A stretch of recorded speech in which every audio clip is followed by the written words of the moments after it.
The noon sun pressed down on Silver Creek, Montana Territory, 1885. Heat shimmered off the weathered gravestones in the small cemetery at the edge of town. A group of mourners stood in solemn silence, black clothing absorbing the merciless rays as the preacher's words floated across the newly turned earth. Rebecca Mitchell stood rigid at the grave's edge, her face a pale mask beneath her black veil. Her slender fingers clutched a worn Bible, knuckles white with tension. Beside her 6-year-old Emma clung to her skirts, golden hair gleaming in the sunlight, while 4-year-old Joshua stood unnaturally still, his small face frozen in confusion. The preacher's final prayer hung in the air as the mourners began to disperse, offering whispered condolences that Rebecca barely registered. She remained fixed in place, staring at the simple wooden cross marking Daniel Mitchell's final resting place. The words carved into it seemed impossibly stark. Daniel Mitchell, 1850 to 1885. Beloved husband and father. A shadow fell across the fresh grave. Mason Bradley, owner of the Silver Creek mine, stood before her in an expensive black suit that strained against his corpulent frame. His gray-streaked hair was slicked back under a fine hat, and his eyes, cold as the silver ore that had made him rich, assessed Rebecca with calculated indifference. "Mrs. Mitchell," he said, his voice carrying to the remaining mourners. "Regrettable business, this accident. But life continues, as does commerce." He cleared his throat. "I'll need you to vacate the company house within the week. There's a new foreman arriving who'll require the accommodation." Rebecca's head snapped up, her blue eyes widening in disbelief. "A week? My husband is barely in the ground." Bradley's mouth twitched with impatience. "Your husband's employment with the mine ended with his death, Mrs. Mitchell. The house is company property." "Daniel gave 10 years to your mine," Rebecca said, her voice strengthening despite the hollow ache in her chest. "Surely you can grant us a little time to—" "The terms were clear in his contract," Bradley interrupted. "No special considerations can be made. Business is business." A few of the lingering mourners shifted uncomfortably. Among them, Rebecca recognized miners who had worked alongside Daniel. Their faces weathered and expressions guarded. None dared speak against Bradley. "Where are we supposed to go?" Rebecca asked, one hand instinctively moving to rest on Joshua's shoulder. Bradley adjusted his silk tie with manicured fingers. "That's hardly my concern, Mrs. Mitchell. Perhaps if your husband hadn't been so vocal about these ridiculous notions of workers' rights and fair pay, he might have advanced to a position that would have provided better for you." His voice lowered. "Some might say his agitation contributed to the unfortunate circumstances of his death." The accusation hung in the air, sharp as a knife. Heat rose to Rebecca's face, not from the sun, but from a sudden white-hot fury. Before she could think, her hand lashed out, striking Bradley's fleshy cheek with a crack that silenced every whisper in the cemetery. Bradley's hand flew to his face, eyes bulging with shock and rage. "How dare you?" he sputtered. "How dare you?" Rebecca countered, her voice trembling but clear. "Slander my husband at his own grave." Bradley's face darkened to a dangerous purple. "You'll regret that, Mrs. Mitchell. You have until sundown, not a week, to remove yourselves from company property. After that, I'll have Sheriff Wyatt escort you out." He turned to the stunned onlookers. "Let this be a lesson in respecting one's betters." As Bradley stormed away, Rebecca felt the full weight of what she had done crash down upon her. She had struck the most powerful man in Silver Creek, the man who controlled not just the mine, but most of the town's commerce. She had condemned herself and her children to immediate homelessness. Emma pressed closer against her skirts, trembling. "Mama, where will we go?" Rebecca knelt down, gathering both children in her arms, forcing a calmness into her voice she did not feel. Don't worry, my loves. We'll find a place. She looked into their trusting faces and silently prayed. Her words weren't a lie. 3 days later, Rebecca sat on the back steps of Silver Creek's small church, watching as Emma and Joshua picked through the scraps behind Callahan's saloon. The image burned into her like a brand her children once well-fed and cared for, reduced to scavenging like stray dogs. The few possessions they'd managed to salvage from their home were bundled in a small cart borrowed from the sympathetic church caretaker. Most of the town had turned their backs on the Mitchells, some from fear of Bradley's retribution, others because they believed the rumors that Rebecca had driven Daniel to dangerous rebellion. Reverend Thompson had allowed them to sleep in the church vestibule, but his charity was clearly strained by Bradley's open disapproval. Emma returned with half a loaf of stale bread clutched to her chest, her once clean dress now smudged with dirt. "Look, Mama," she said with forced brightness. "Enough for all of us."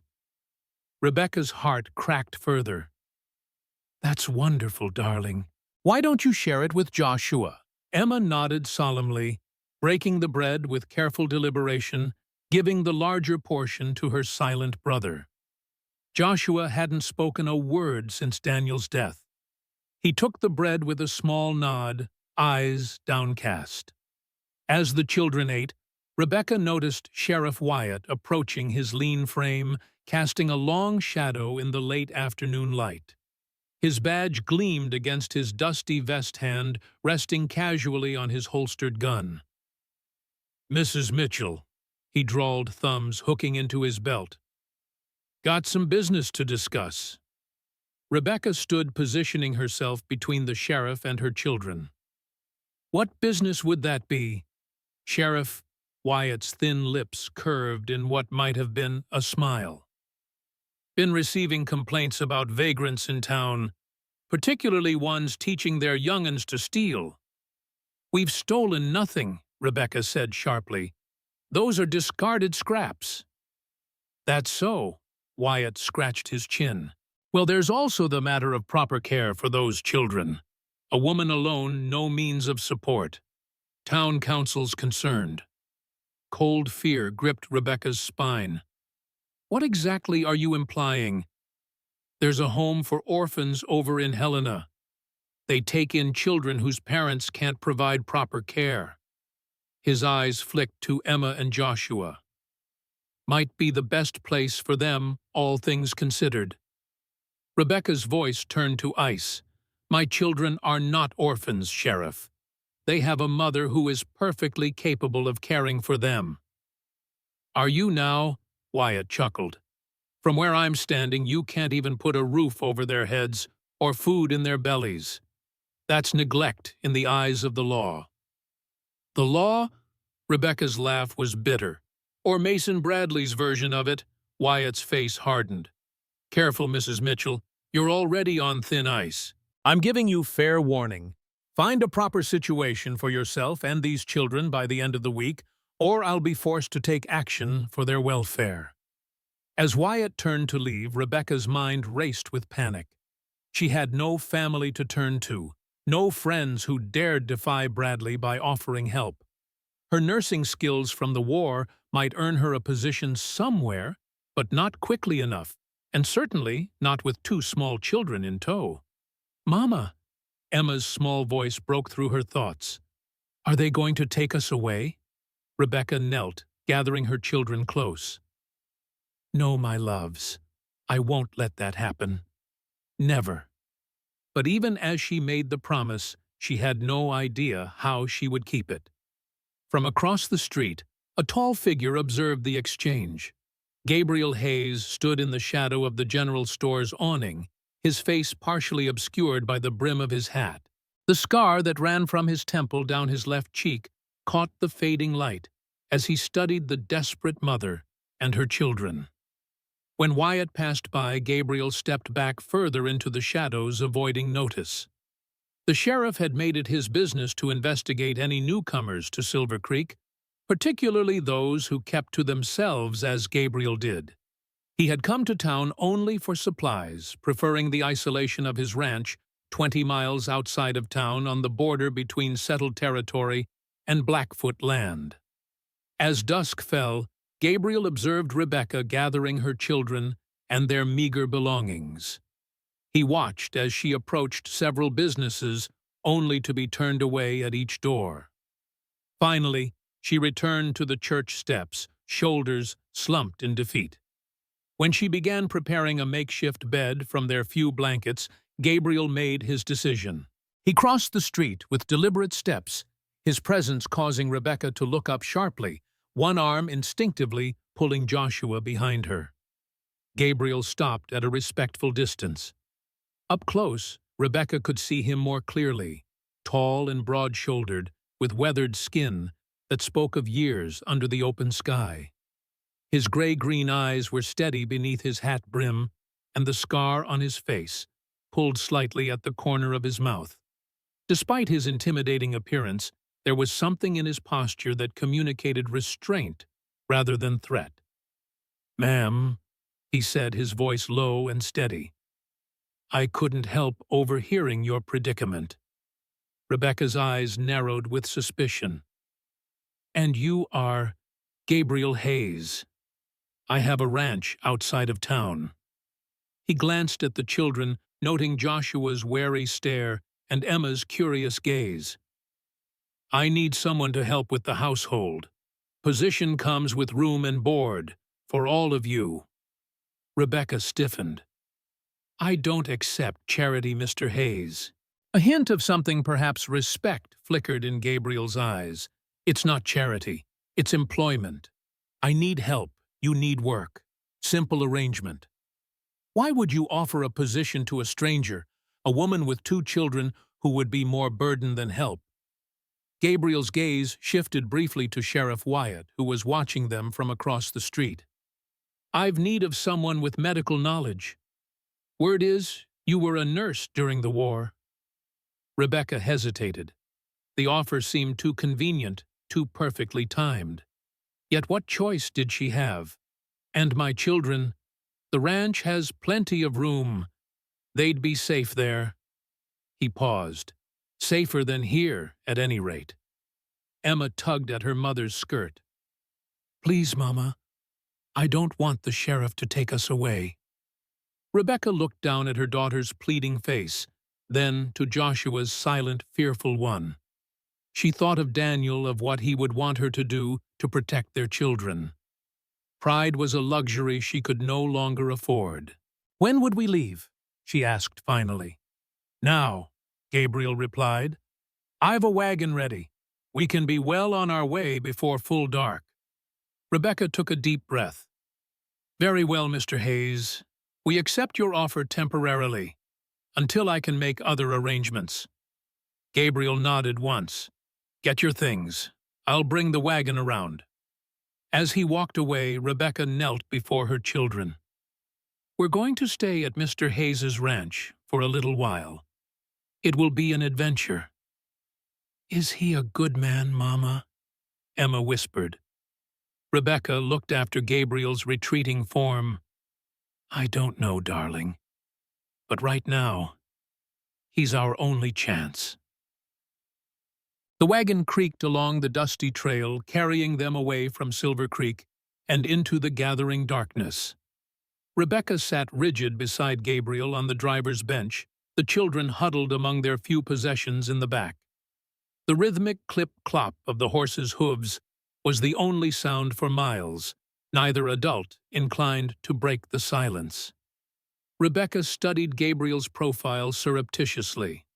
In the fading light, his scar was less prominent, but the stern set of his jaw and the watchful alertness in his posture told her this was a man accustomed to hardship and wariness. His hands, steady on the reins, bore the calluses of hard work, yet handled the horses with surprising gentleness. "How far is your ranch?" she finally asked, unable to bear the silence any longer. "About 4 hours' ride," Gabriel replied. "We'll be there well before midnight if the weather holds." Rebecca glanced at the clear sky stars beginning to emerge above them. "And what exactly will my duties entail, Mr. Hayes?" "Household management, cooking when needed, medical attention for injuries or illness." He glanced at her briefly. "I understand you have experience with more than just basic nursing." "I served in field hospitals during the war," Rebecca confirmed cautiously. "But that was years ago." Gabriel nodded. "Skills like that don't fade. They'll be useful. Are there many people at your ranch who require medical attention?" A slight pause. "Enough." Rebecca frowned at his reticence, but decided not to press. Instead, she looked back at her children. Emma had finally dozed off her head, resting against a bundled blanket. Joshua remained awake, his dark eyes reflecting starlight as he stared up at the vast Montana sky. "Your boy doesn't speak," Gabriel observed quietly. Rebecca stiffened. "He hasn't since his father died." Gabriel nodded, as if this explanation was sufficient. "The mind protects itself, how it can."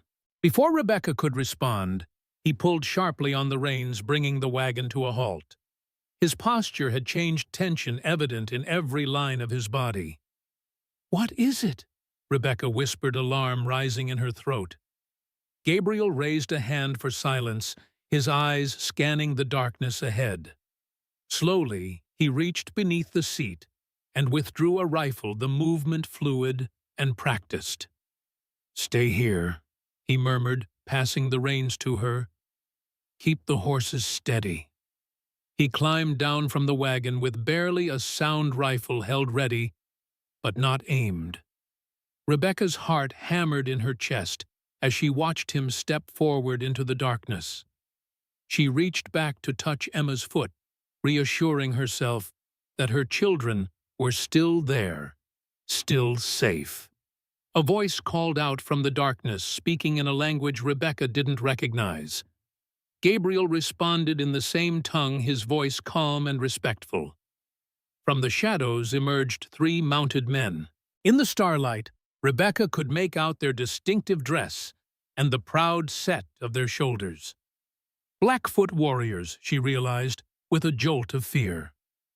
The newspapers in Silver Creek were full of warnings about Indian raids and the dangers of the territory's borders. Gabriel continued speaking in their language, gesturing occasionally toward the wagon.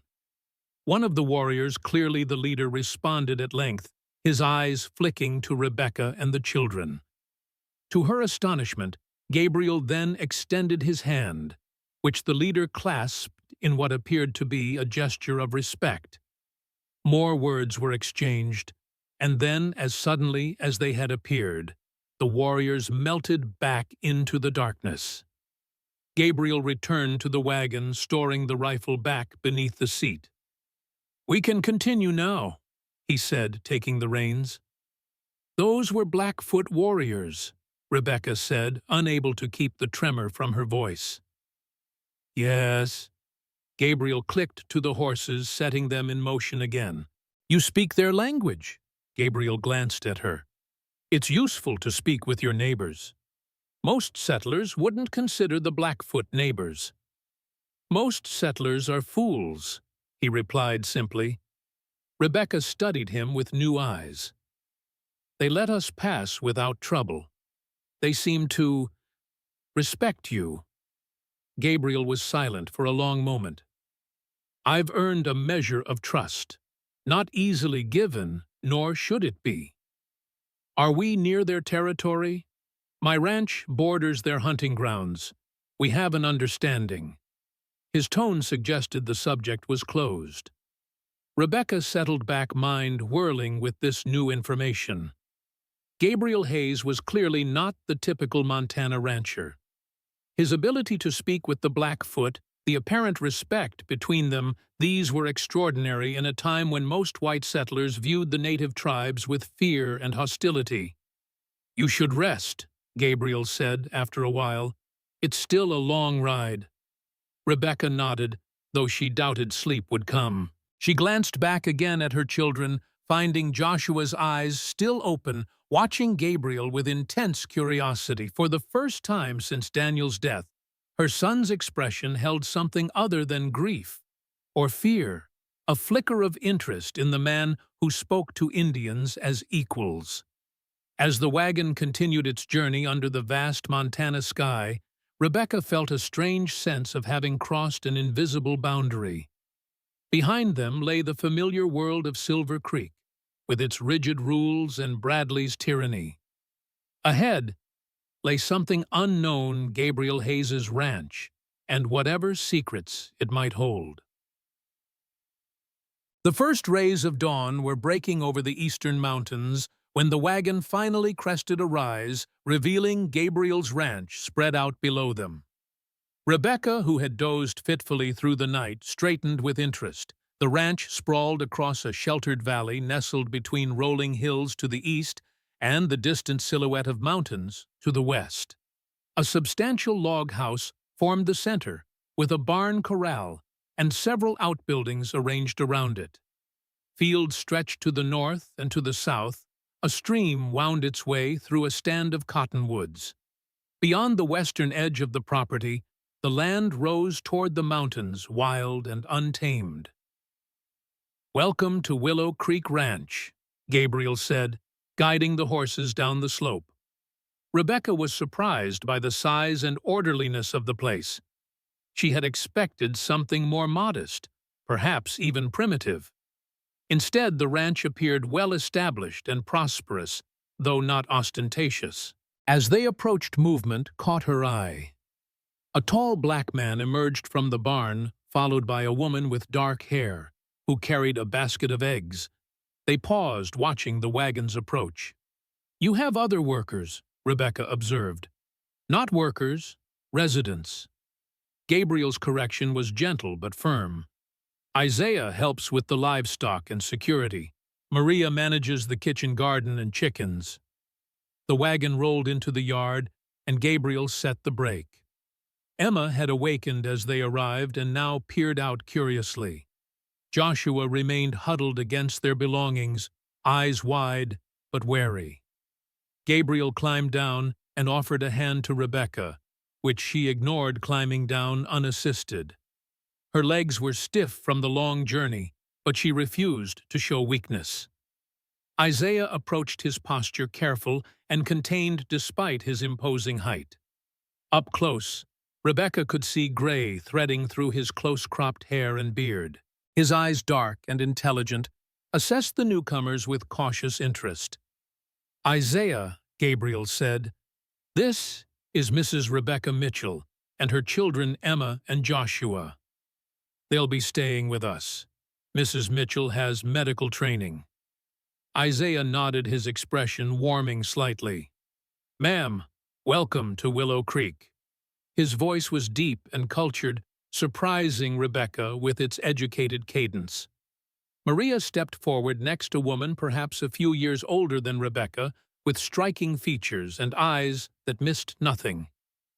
"Welcome," she said, her accent revealing her Mexican heritage. "You must be exhausted from the journey. There's breakfast ready, and I've prepared rooms for you." A young boy of about 8 darted from behind Maria, his mixed heritage evident in his features.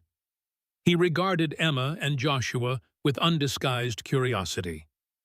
"This is my son, Daniel," Maria said, resting a hand on the boy's shoulder. Rebecca felt a pang at the name, the same as her late husband's.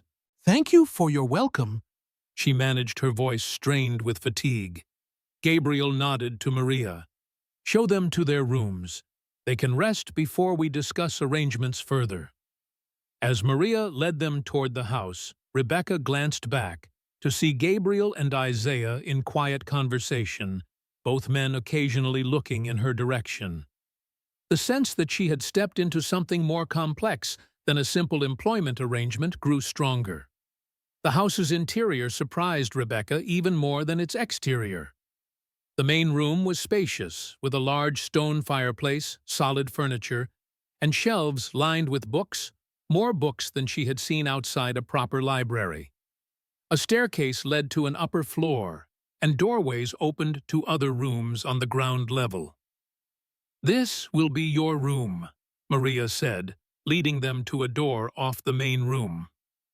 "The children can have the small adjoining room." Rebecca stepped inside to find a clean, comfortable bedroom with a proper bed washstand, chest of drawers, and even a small writing desk by the window. A connecting door led to a smaller room with 2 narrow beds. "This is very generous," Rebecca said, struggling to reconcile this accommodation with her expectations. Maria smiled, the expression softening her watchful eyes. "Gabriel believes in providing properly for people. The washroom is down the hall. Take your time to settle in. Food will be waiting when you're ready." When Maria had gone, Rebecca sat heavily on the edge of the bed, the exhaustion of the past days crashing over her. Emma explored the room, touching the quilt and peering out the window at the view of mountains in the distance. "Mama, it's so nice here," she whispered. "Much nicer than I thought." Joshua stood in the doorway of their adjoining room, his expression unreadable. Rebecca held out her arms, and he came to her, allowing himself to be held. "It's just temporary," she reminded them both, "until we can make other arrangements." But as she smoothed Joshua's hair and watched Emma's excitement, she wondered what kind of man Gabriel Hayes truly was to offer such generous accommodation to strangers, and what exactly he expected in return. After washing away the dust of travel and changing into the cleanest of her worn dresses, Rebecca led her children to the kitchen, following the aroma of coffee and fresh bread. The kitchen was large and well-equipped, with a substantial wood stove, a long table, and windows that filled the space with morning light. Maria was kneading dough at a flour-dusted table, while her son Daniel sat shelling peas into a bowl. He looked up as they entered, offering a shy smile to Emma and Joshua. "You're just in time," Maria said. "The coffee is fresh, and there's bread, eggs, and bacon keeping warm." Rebecca hesitated in the doorway. "I should be helping with preparations, not being served." Maria wiped her hands on her apron. "There will be plenty of time for work, after you've rested and eaten. Gabriel insists on proper hospitality." Reluctantly, Rebecca allowed herself and the children to be seated at the table. Maria set plates before them, the portions generous and aromatic. Emma fell to eating immediately, her hunger overcoming any hesitation. Joshua picked at his food, taking small, cautious bites. Rebecca had just taken her first sip of coffee, real coffee, not the weak chicory blend they'd been reduced to in their final days at Silver Creek, when Gabriel entered. He had changed his travel-worn clothes for clean ones, though they were simple and practical. The morning light emphasized the silver threading through his dark hair at the temples and the weathered lines around his eyes. "I trust you found your accommodation satisfactory," he said, pouring himself coffee.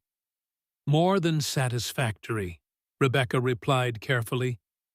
"Far more generous than I expected for hired help." Gabriel sat across from her. "Everyone at Willow Creek has proper quarters. Dignity matters. And how many others live here besides Isaiah and Maria's family?" "Just us for now," Gabriel replied. "Though we occasionally have visitors who need temporary sanctuary." Rebecca's curiosity deepened. "Sanctuary from what?" Gabriel studied her over his coffee cup. "The world can be hostile to certain people, Mrs. Mitchell, as you've recently discovered." The reference to her own predicament was clear. Rebecca felt a flash of indignation at being compared to whatever unfortunates Gabriel might take in, but she couldn't deny the parallel. She, too, had needed sanctuary from Bradley's vindictiveness. "Once you've rested," Gabriel continued, "we can discuss your duties in more detail. For now, know that you and your children are safe here." "Temporarily?" Rebecca insisted. A ghost of a smile touched Gabriel's lips. "Of course." The kitchen door opened again, and Isaiah entered, removing his hat as he crossed the threshold. "Fence lines secure," he reported to Gabriel. "No sign of disturbance." Gabriel nodded. "Good. Any word from Running Wolf?" "Nothing new. They're keeping to the agreement." Isaiah glanced at Rebecca, then back to Gabriel with a raised eyebrow. Gabriel seemed to understand the unspoken question. "Mrs. Mitchell knows we have an arrangement with the Blackfoot. She witnessed our encounter on the road." Isaiah's expression remained neutral, but Rebecca sensed his assessment of her had shifted. "Then she knows more than most who come here." "Circumstances required it," Gabriel replied simply. Rebecca looked between the two men, aware of currents beneath the surface of their conversation. "You said I would be providing medical assistance. Are there often injuries here?" Gabriel set down his cup. "Sometimes among us, sometimes among visitors. Your skills will be valuable." "And what exactly is the nature of this sanctuary you provide?" Rebecca pressed, unable to contain her curiosity any longer. Gabriel and Isaiah exchanged a look. It was Isaiah who answered. "This ranch sits at a crossroads, Mrs. Mitchell, between settled territory and native land, between past and future. Some people need a place to rest at such crossroads." The metaphorical answer frustrated Rebecca, but before she could push further, Emma spoke up. "Are there horses here? Can we see them?" Daniel, who had been listening silently, brightened. "Many horses I could show you, if your mother allows." Rebecca hesitated, protective instincts warring with her children's obvious need for distraction after their ordeal. Gabriel seemed to sense her concern.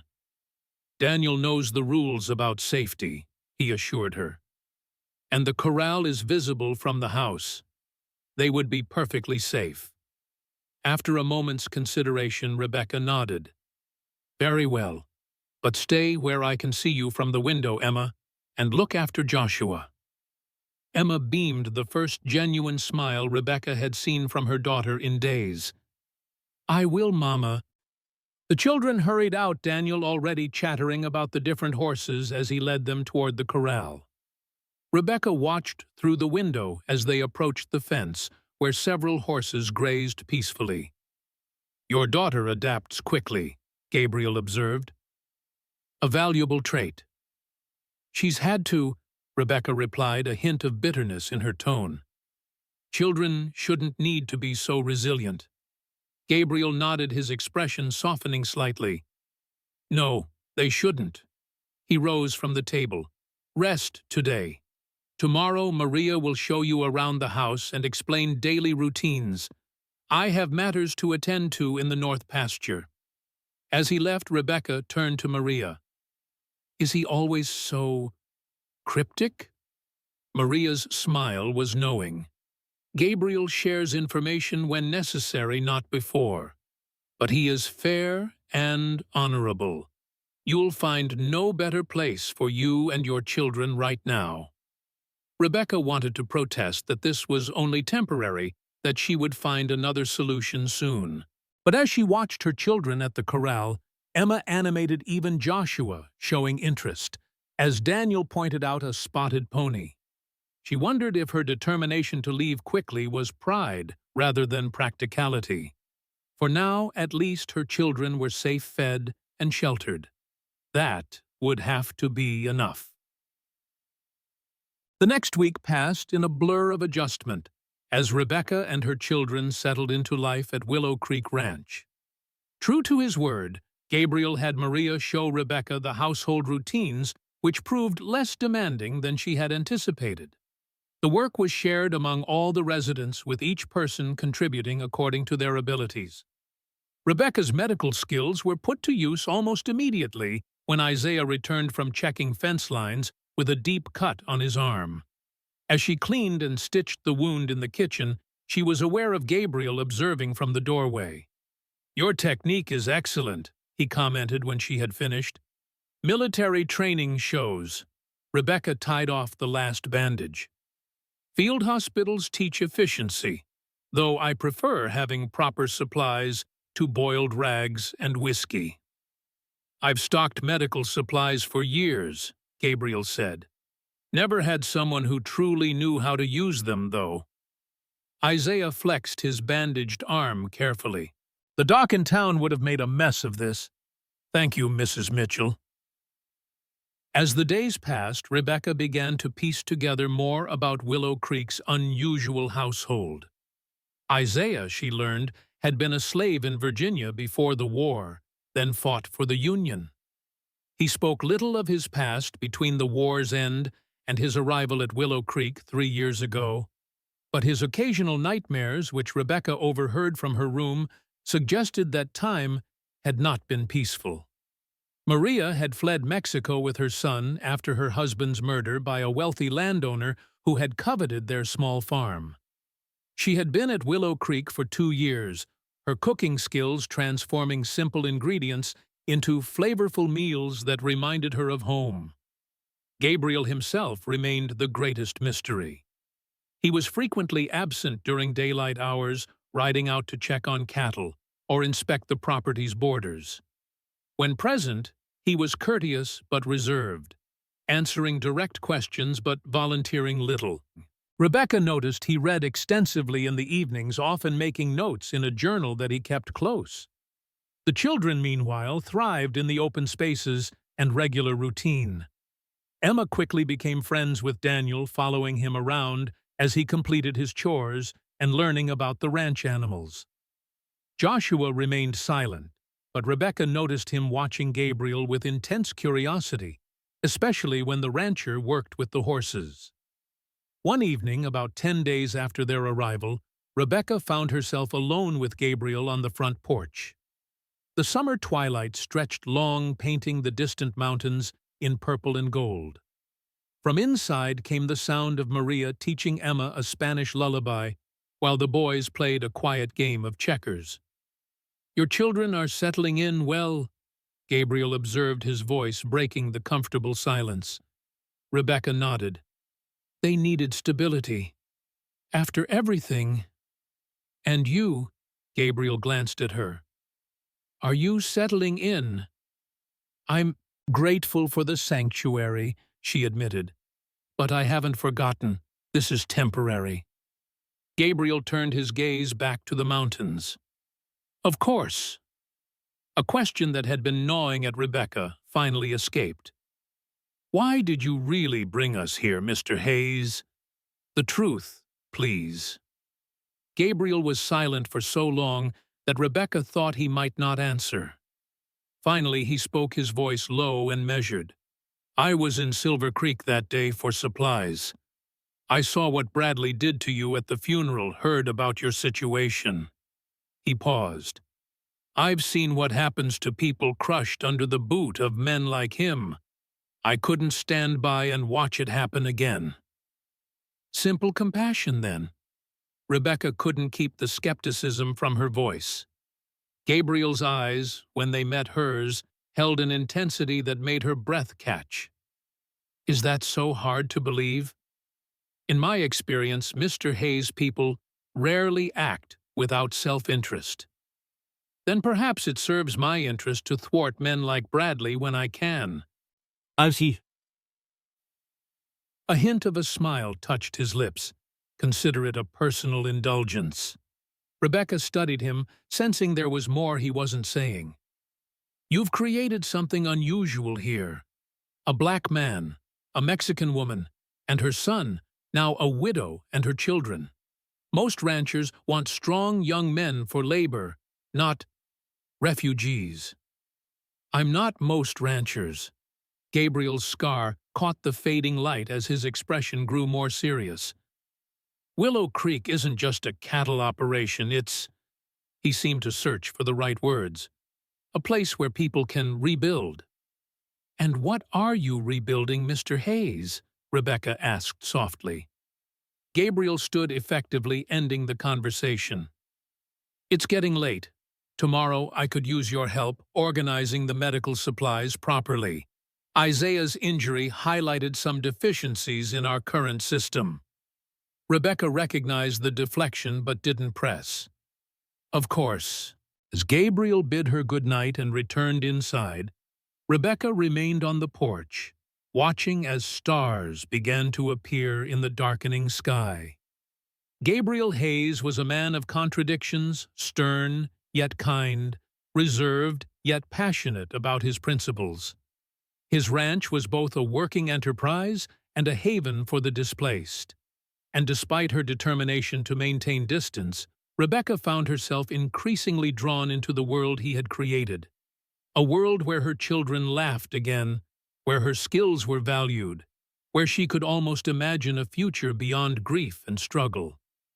It was a dangerous thought, because temporary sanctuary could become permanent attachment all too easily.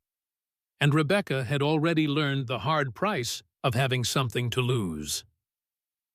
2 weeks later, Rebecca was in the small room Gabriel had designated as the infirmary, cataloging supplies and organizing instruments, when a commotion outside drew her attention.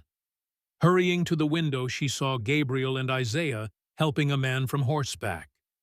The stranger's shirt was bloodied, his face contorted with pain. Rebecca rushed outside, medical instincts taking over. "Bring him in," she directed, already rolling up her sleeves.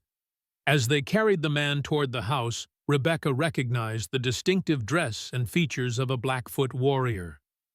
He was young, perhaps 20, with a wound in his side that had soaked his clothing with blood. Gabriel spoke to the young man in his language as they laid him on the examination table in the infirmary.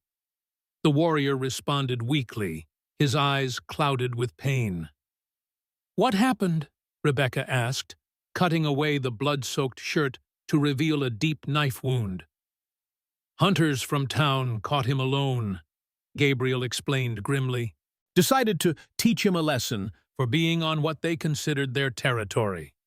Rebecca examined the wound, her mind already calculating treatment. "He's lost blood, but the blade missed vital organs. I'll need hot water, clean cloths, my surgical kit." Isaiah left immediately to fetch the requested items. Gabriel remained translating Rebecca's questions about pain and sensation to the injured man. For the next hour, Rebecca worked methodically to clean, stitch, and bandage the wound. The young warrior bore the pain stoically, responding to her instructions with dignified compliance. Gabriel stayed throughout his translations, gentle but precise, his presence a clear comfort to the injured man. When the wound was finally dressed and the warrior given medicine for pain and infection, Rebecca stepped back, wiping sweat from her brow with her forearm. "He needs rest and careful monitoring," she said. "The risk of infection is high with such wounds." Gabriel nodded. "He can stay here. His people will be notified." Rebecca began cleaning her instruments, her mind working through the implications of what had just occurred. "You realize harboring an injured Blackfoot could bring trouble from town." "It wouldn't be the first time," Gabriel replied, his voice hardening. "Men like those hunters like Bradley believe they can take whatever they want and destroy whoever stands in their way." The vehemence in his tone made Rebecca look up sharply. "You speak as if this is personal." Gabriel's expression closed. "Injustice should be personal to everyone." Before Rebecca could respond, Maria appeared in the doorway. "Riders coming, 4 men armed." Gabriel's posture changed instantly, alert and wary. "Isaiah." "Already watching from the barn," Maria confirmed. "Daniel has taken the children to the root cellar as we discussed." Rebecca felt a spike of alarm. "My children." "They're safe," Maria assured her. "We have protocols for unexpected visitors." The fact that Willow Creek had established procedures for potential threats both reassured and disturbed Rebecca. What kind of ranch needed such precautions? Gabriel turned to her. "Stay with the patient. Keep out of sight if possible." "Who are these men?" Rebecca demanded. Likely the hunters who did this. Gabriel nodded toward the wounded warrior. Or their friends. He left without further explanation, and Rebecca heard the sound of a rifle being loaded in the hallway. Maria touched her arm briefly. Don't worry, Gabriel knows how to handle such situations. She glanced at the Blackfoot warrior. How is he? Stable for now. Rebecca replied, still processing the sudden shift from peaceful ranch to defensive compound. Maria, what is this place really? What is Gabriel involved in? Maria's dark eyes held sympathy. It is not my story to tell. But know this, Gabriel Hayes is a good man, fighting battles most people don't even recognize are happening. From outside came the sound of approaching horses, then men's voices raised in challenge. Rebecca moved to the window, staying to one side as Gabriel had instructed. In the yard, 4 rough-looking men had reined in their horses. Their leader, a burly man with a red beard, called out to Gabriel, who stood on the porch, rifle held casually but visibly. We're looking for an Indian, Redbeard announced. Blackfoot buck wounded. Trailed him this way. My land is private property, Gabriel replied evenly. You're trespassing. Another rider spat tobacco juice into the dust. Heard you got friendly with the savages Hayes. That true. I maintain peaceful relations with all my neighbors. Gabriel's voice remained calm. Including the Blackfoot. Then you won't mind if we have a look around, Redbeard said, starting to dismount. That redskin attacked us. We're just bringing him to justice. That's not the story his knife wound tells, Gabriel countered. And you're not searching anything. Turn around and ride out. The tension in the yard was palpable.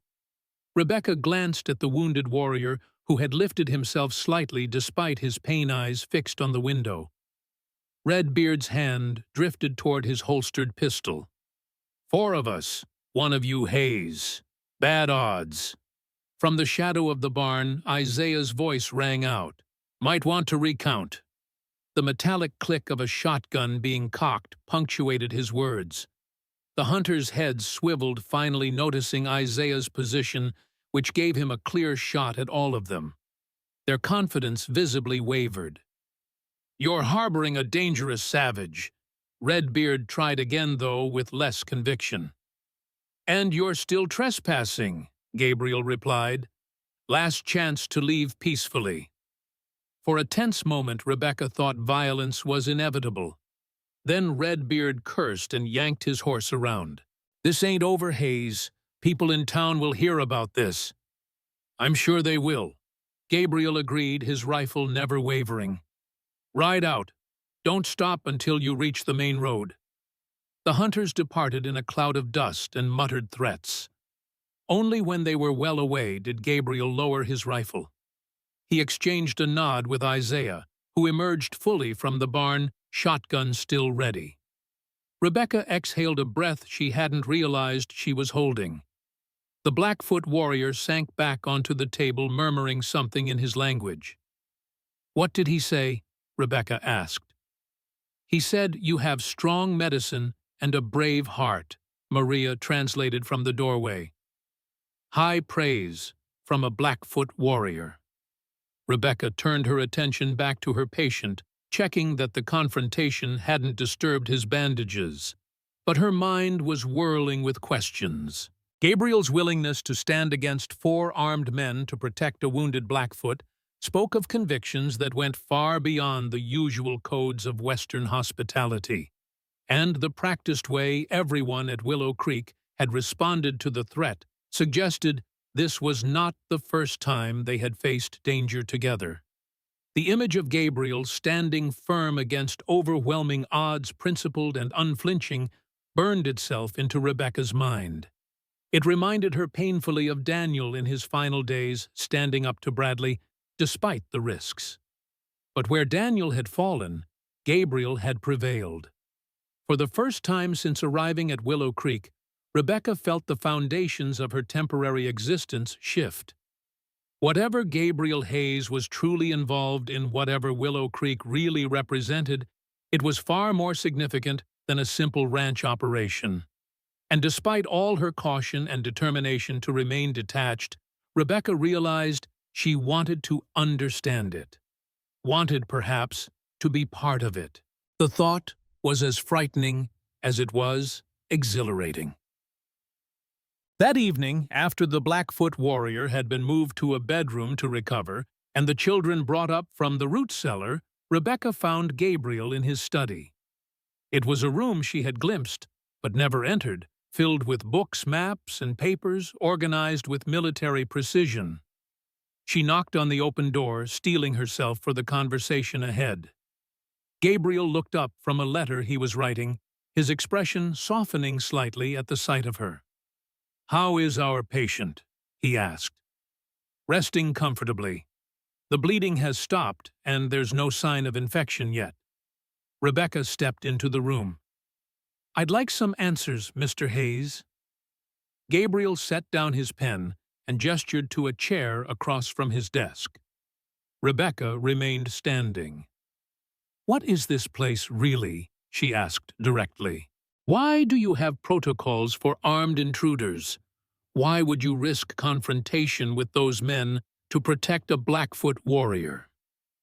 Gabriel studied her for a long moment, as if weighing how much to reveal. Finally, he sighed and leaned back in his chair. "Willow Creek sits at a unique position geographically and politically," he began. "The border between settled territory and Blackfoot land runs through my property. Most ranchers would see that as a liability. I see it as an opportunity. An opportunity for what? To create a buffer zone, a place where conflicts can be resolved without violence, where dialogue can happen." Gabriel's eyes held an intensity that captured Rebecca's full attention. "The government's policies toward the native tribes are short-sighted and brutal. The settlers' fear and greed lead to atrocities. Someone needs to stand in the gap." Rebecca frowned. "And that someone is you, a single rancher. Sometimes one person in the right position can make a difference." Gabriel stood moving to a map on the wall. "Running Wolf, the Blackfoot chief, and I have maintained a peace agreement for 5 years. They respect my boundaries, I respect theirs, and we both work to prevent conflicts between our people. That's why they let us pass that night on the road," Rebecca realized. Gabriel nodded. "They know my wagon, my horses. They know I'm not a threat. And the young man who was attacked, Swift Elk, he's Running Wolf's nephew. He was hunting in the neutral territory we agreed upon when those men found him." Gabriel's jaw tightened. "They're the ones who crossed the boundary, not him." Rebecca slowly sank into the chair she had previously refused. "So Willow Creek is some kind of peace outpost?" "Among other things." Gabriel returned to his desk. "Isaiah, Maria. Others who have stayed here, they all needed a place where they could be safe, where they could be treated with dignity. The same thing you and your children needed." The parallel struck Rebecca forcefully. "You take in strays," she said without the bitterness the words might have held days earlier. A faint smile touched Gabriel's lips. "I prefer to think of it as recognizing value others overlook." Rebecca considered his words, trying to reconcile this idealistic mission with the practical, sometimes stern rancher she had come to know. "It's dangerous what you're doing. Those hunters today, they could have opened fire." "They could have," Gabriel acknowledged. "But men like that are typically cowards at heart. They prey on the vulnerable, not on those who stand their ground." "Like Bradley," Rebecca murmured. "Exactly like Bradley." Gabriel's expression darkened. "Men who build their power on others' suffering deserve to be opposed." The vehemence in his tone sparked Rebecca's curiosity again. "You seem to have personal experience with such men." Gabriel was silent for a moment, his fingers absently tracing the scar on his cheek. "I've seen what they can do, in the war and after." He looked up at her. "As have you, I suspect." Rebecca thought of Daniel, of his passionate belief in workers' rights, of the threats Bradley had made before the mine collapse that had killed him. "Yes," she said softly, "I have." A moment of understanding passed between them, a recognition of shared values that transcended their different circumstances. "Will Swift Elk's people come for him?" Rebecca asked, changing the subject. "I sent word. They'll wait until he's strong enough to travel, or until we can transport him safely." Gabriel hesitated. "His presence here may bring more trouble. If you're concerned for your children's safety—" "My children have already survived Bradley's vindictiveness and near starvation," Rebecca interrupted. "I won't teach them to abandon someone in need because it might be inconvenient or dangerous." Gabriel's expression warmed with clear approval. "Then it seems we understand each other, Mrs. Mitchell." "Rebecca," she said impulsively, "if we're to be allies in this buffer zone of yours, you might as well use my name." "Rebecca." Gabriel repeated the name, sounding different in his low, steady voice. "And I'm Gabriel." As she left his study, Rebecca felt as though something fundamental had shifted between them. Not just the use of first names, but a deeper recognition. For the first time since Daniel's death, she had met someone who seemed to understand her completely, her principles, her strength, her fierce protectiveness of her children. And despite all her caution, despite her determination to keep this arrangement temporary, Rebecca found herself hoping that Gabriel Hayes might someday understand even more of her than that. 2 days later, Rebecca was hanging laundry in the yard, enjoying the warm summer breeze, when she noticed a rider approaching from the direction of Silver Creek. Her hand stilled on the damp sheet she was pinning to the line, a sense of foreboding washing over her. The rider's neat clothes and official bearing marked him as someone of authority, not another rough hunter looking for trouble. As he drew closer, Rebecca recognized Sheriff Wyatt, his badge catching the sunlight as he reined his horse toward the house. Gabriel emerged from the barn, having also spotted the arrival. His posture was relaxed but watchful as he moved to intercept Wyatt in the yard. "Sheriff," he greeted, his tone neutral. "What brings you out to Willow Creek?" Wyatt dismounted, dust from the trail coating his boots and trousers. His thin lips curved in what might have been a smile as his gaze slid from Gabriel to Rebecca by the laundry line. "Mr. Hayes," he drawled, "just checking in on our newest residents." He touched the brim of his hat in Rebecca's direction. "Mrs. Mitchell, I see you found that proper situation I mentioned." Rebecca stiffened, hands tightening on the laundry basket. "As you can see, Sheriff, my children and I are well situated." "So it appears." Wyatt's gaze traveled over the ranch buildings, lingering on Isaiah, who had positioned himself near the corral watching. "Interesting household you've assembled, Hayes." "Was there something specific you needed, Sheriff?"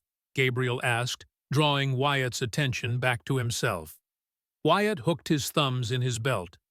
"Just doing my duty, ensuring the widow and her young'uns are being properly looked after." His smile didn't reach his eyes. "Mr. Bradley was concerned." "Was he?"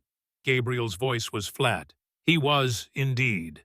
Quite the philanthropist, our Mr. Bradley. Concerned about all the town's residents, even those who've moved on." Wyatt's gaze shifted back to Rebecca. "He mentioned something about a school fund for orphans that might benefit your children, Mrs. Mitchell. Very generous offer." Rebecca's blood ran cold at the thinly veiled threat. "My children are not orphans, Sheriff. They have a mother who is providing for them quite adequately."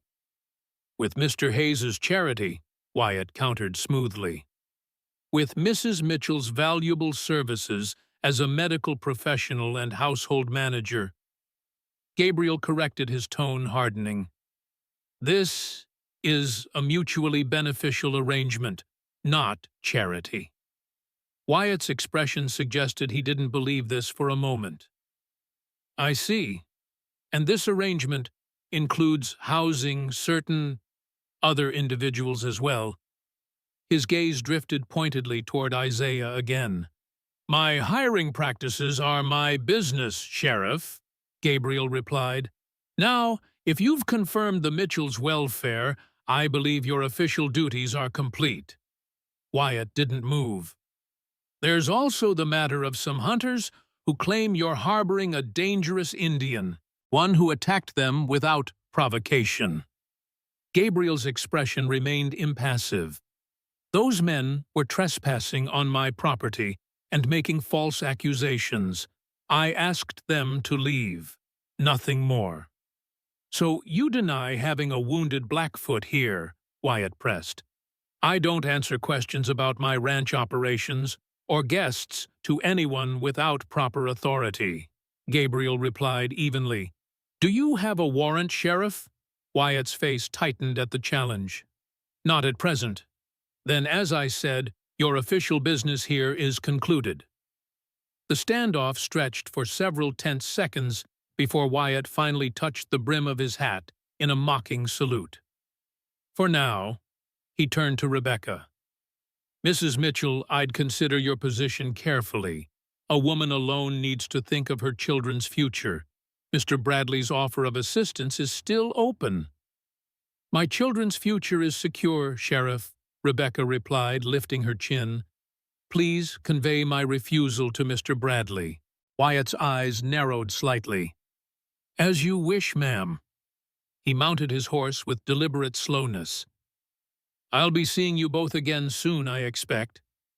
They watched in silence as Wyatt rode away, his straight back and unhurried pace conveying confidence rather than defeat. When he was out of earshot, Rebecca turned to Gabriel. Bradley won't stop, will he? Gabriel's expression was grim. Men like Bradley never stop unless they're forced to. Your refusal of his generosity will only make him more determined. And now he knows I'm here, with you. Rebecca closed her eyes briefly. I've brought trouble to your door. You haven't brought anything I wasn't already facing, Gabriel assured her. He hesitated, then added more softly, the question is whether you're willing to continue facing it alongside us. Rebecca looked around at Willow Creek, at the home that had given her children safety and new hope, at Isaiah, who nodded respectfully from his position by the corral at the window, where she could see Emma helping Maria prepare vegetables for dinner. In just a few short weeks, this place had begun to feel more like home than the company house in Silver Creek ever had. Here, she was respected for her skills, not pitied as a widow. Here, her children were thriving, not merely surviving. Bradley already took my husband, she said finally, meeting Gabriel's steady gaze. I won't let him take anything else from me. Not my children, not my dignity. She paused, something shifting in her heart, and not Willow Creek. Gabriel's expression softened in a way she had rarely seen, revealing a glimpse of the man beneath the reserved exterior. Then we stand together. As they walked back toward the house, their steps aligned in unspoken accord, Rebecca felt a curious mixture of fear and resolve. She had just committed herself to a path of resistance against the most powerful man in Silver Creek. It was dangerous, perhaps foolhardy. Yet, for the first time since Daniel's death, she felt truly alive. Not merely enduring, but standing for something, fighting for something. And with Gabriel Hayes at her side, she found herself believing they might actually win. The summer heat shimmered across Willow Creek Ranch as July gave way to August. Swift Elk, the wounded Blackfoot warrior, had recovered enough to return to his people a week after Sheriff Wyatt's visit. Gabriel and Isaiah had escorted him at dawn, returning with news that Running Wolf had renewed his pledge of friendship and mutual protection. Life at the ranch settled into a rhythm that brought unexpected comfort to Rebecca. Each morning, she rose early, helping Maria prepare breakfast before the day's work began. The children had adjusted completely. Emma following Daniel around like a devoted shadow, learning Spanish words and ranch skills with equal enthusiasm. Joshua still silent, but increasingly engaged, especially when Gabriel worked with the horses. Rebecca's medical skills were put to regular use, treating minor injuries and ailments. She had organized the infirmary properly, cataloging supplies, and creating a system that Gabriel praised for its efficiency. In the evenings, she often found herself in conversations with Gabriel about books from his extensive library discussions that sometimes stretched late into the night after the others had retired. It was during one such evening, as August's first week drew to a close, that Gabriel finally asked the question Rebecca had been dreading. "Your husband," he said, his voice gentle in the lamplight of the study. "Would you tell me about him?" Rebecca's hands stilled on the medical text she had been examining. She looked up to find Gabriel watching her from his chair by the fireplace, his expression one of genuine interest rather than idle curiosity. "Daniel was," she began, then hesitated, realizing she rarely spoke of her husband in the past tense. "He was a good man, principled. He believed in fairness, in standing up for those who couldn't stand up for themselves." Gabriel nodded, encouraging her to continue. "We met during the war," Rebecca said, memories flooding back. "I was a nurse at a field hospital in Virginia. He'd been shot in the shoulder, nothing life-threatening but enough to take him off the front lines for a while. He used to make the other wounded men laugh with his stories." A small smile touched her lips. "He had a gift for finding humor even in the darkest moments." "That's a rare quality," Gabriel observed quietly. "It was." Rebecca's smile faded. "After the war, we married and moved west. Daniel had dreams of having our own land someday, but we needed money first. The mine at Silver Creek was offering good wages and company housing. It seemed like the perfect opportunity to save toward our dream." She fell silent, remembering those early days in Silver Creek, the modest but comfortable company house, the community of mining families, the hopeful plans she and Daniel had made. "What happened?" Gabriel prompted gently. Rebecca's expression hardened. "Bradley happened. Over time, conditions at the mine deteriorated. Safety measures were ignored. Wages were cut, while hours increased. Men started getting sick from poor ventilation, injured from faulty equipment." Her voice tightened. "Daniel couldn't stand by and watch. He organized the workers, tried to negotiate with Bradley for basic improvements. And Bradley refused. Worse than refused," Rebecca said bitterly. "He targeted Daniel, assigned him the most dangerous sections, denied our family medical care when Emma fell ill." Her hands clenched in her lap. "Then came the explosion. A section of the mine collapsed. Daniel was—" Her voice faltered. Gabriel leaned forward, his voice low. "You don't have to continue if it's too painful." Rebecca shook her head. "No, I need to say it.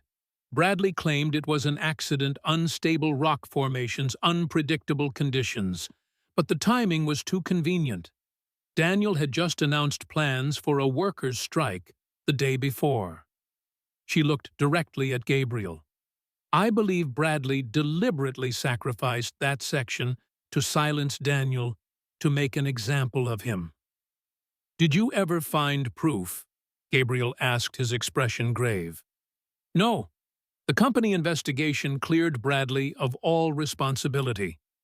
The widows received minimal compensation, and anyone who questioned the official account found themselves without work or housing. Rebecca's laugh was bitter. When I confronted Bradley at the funeral, I sealed our fate.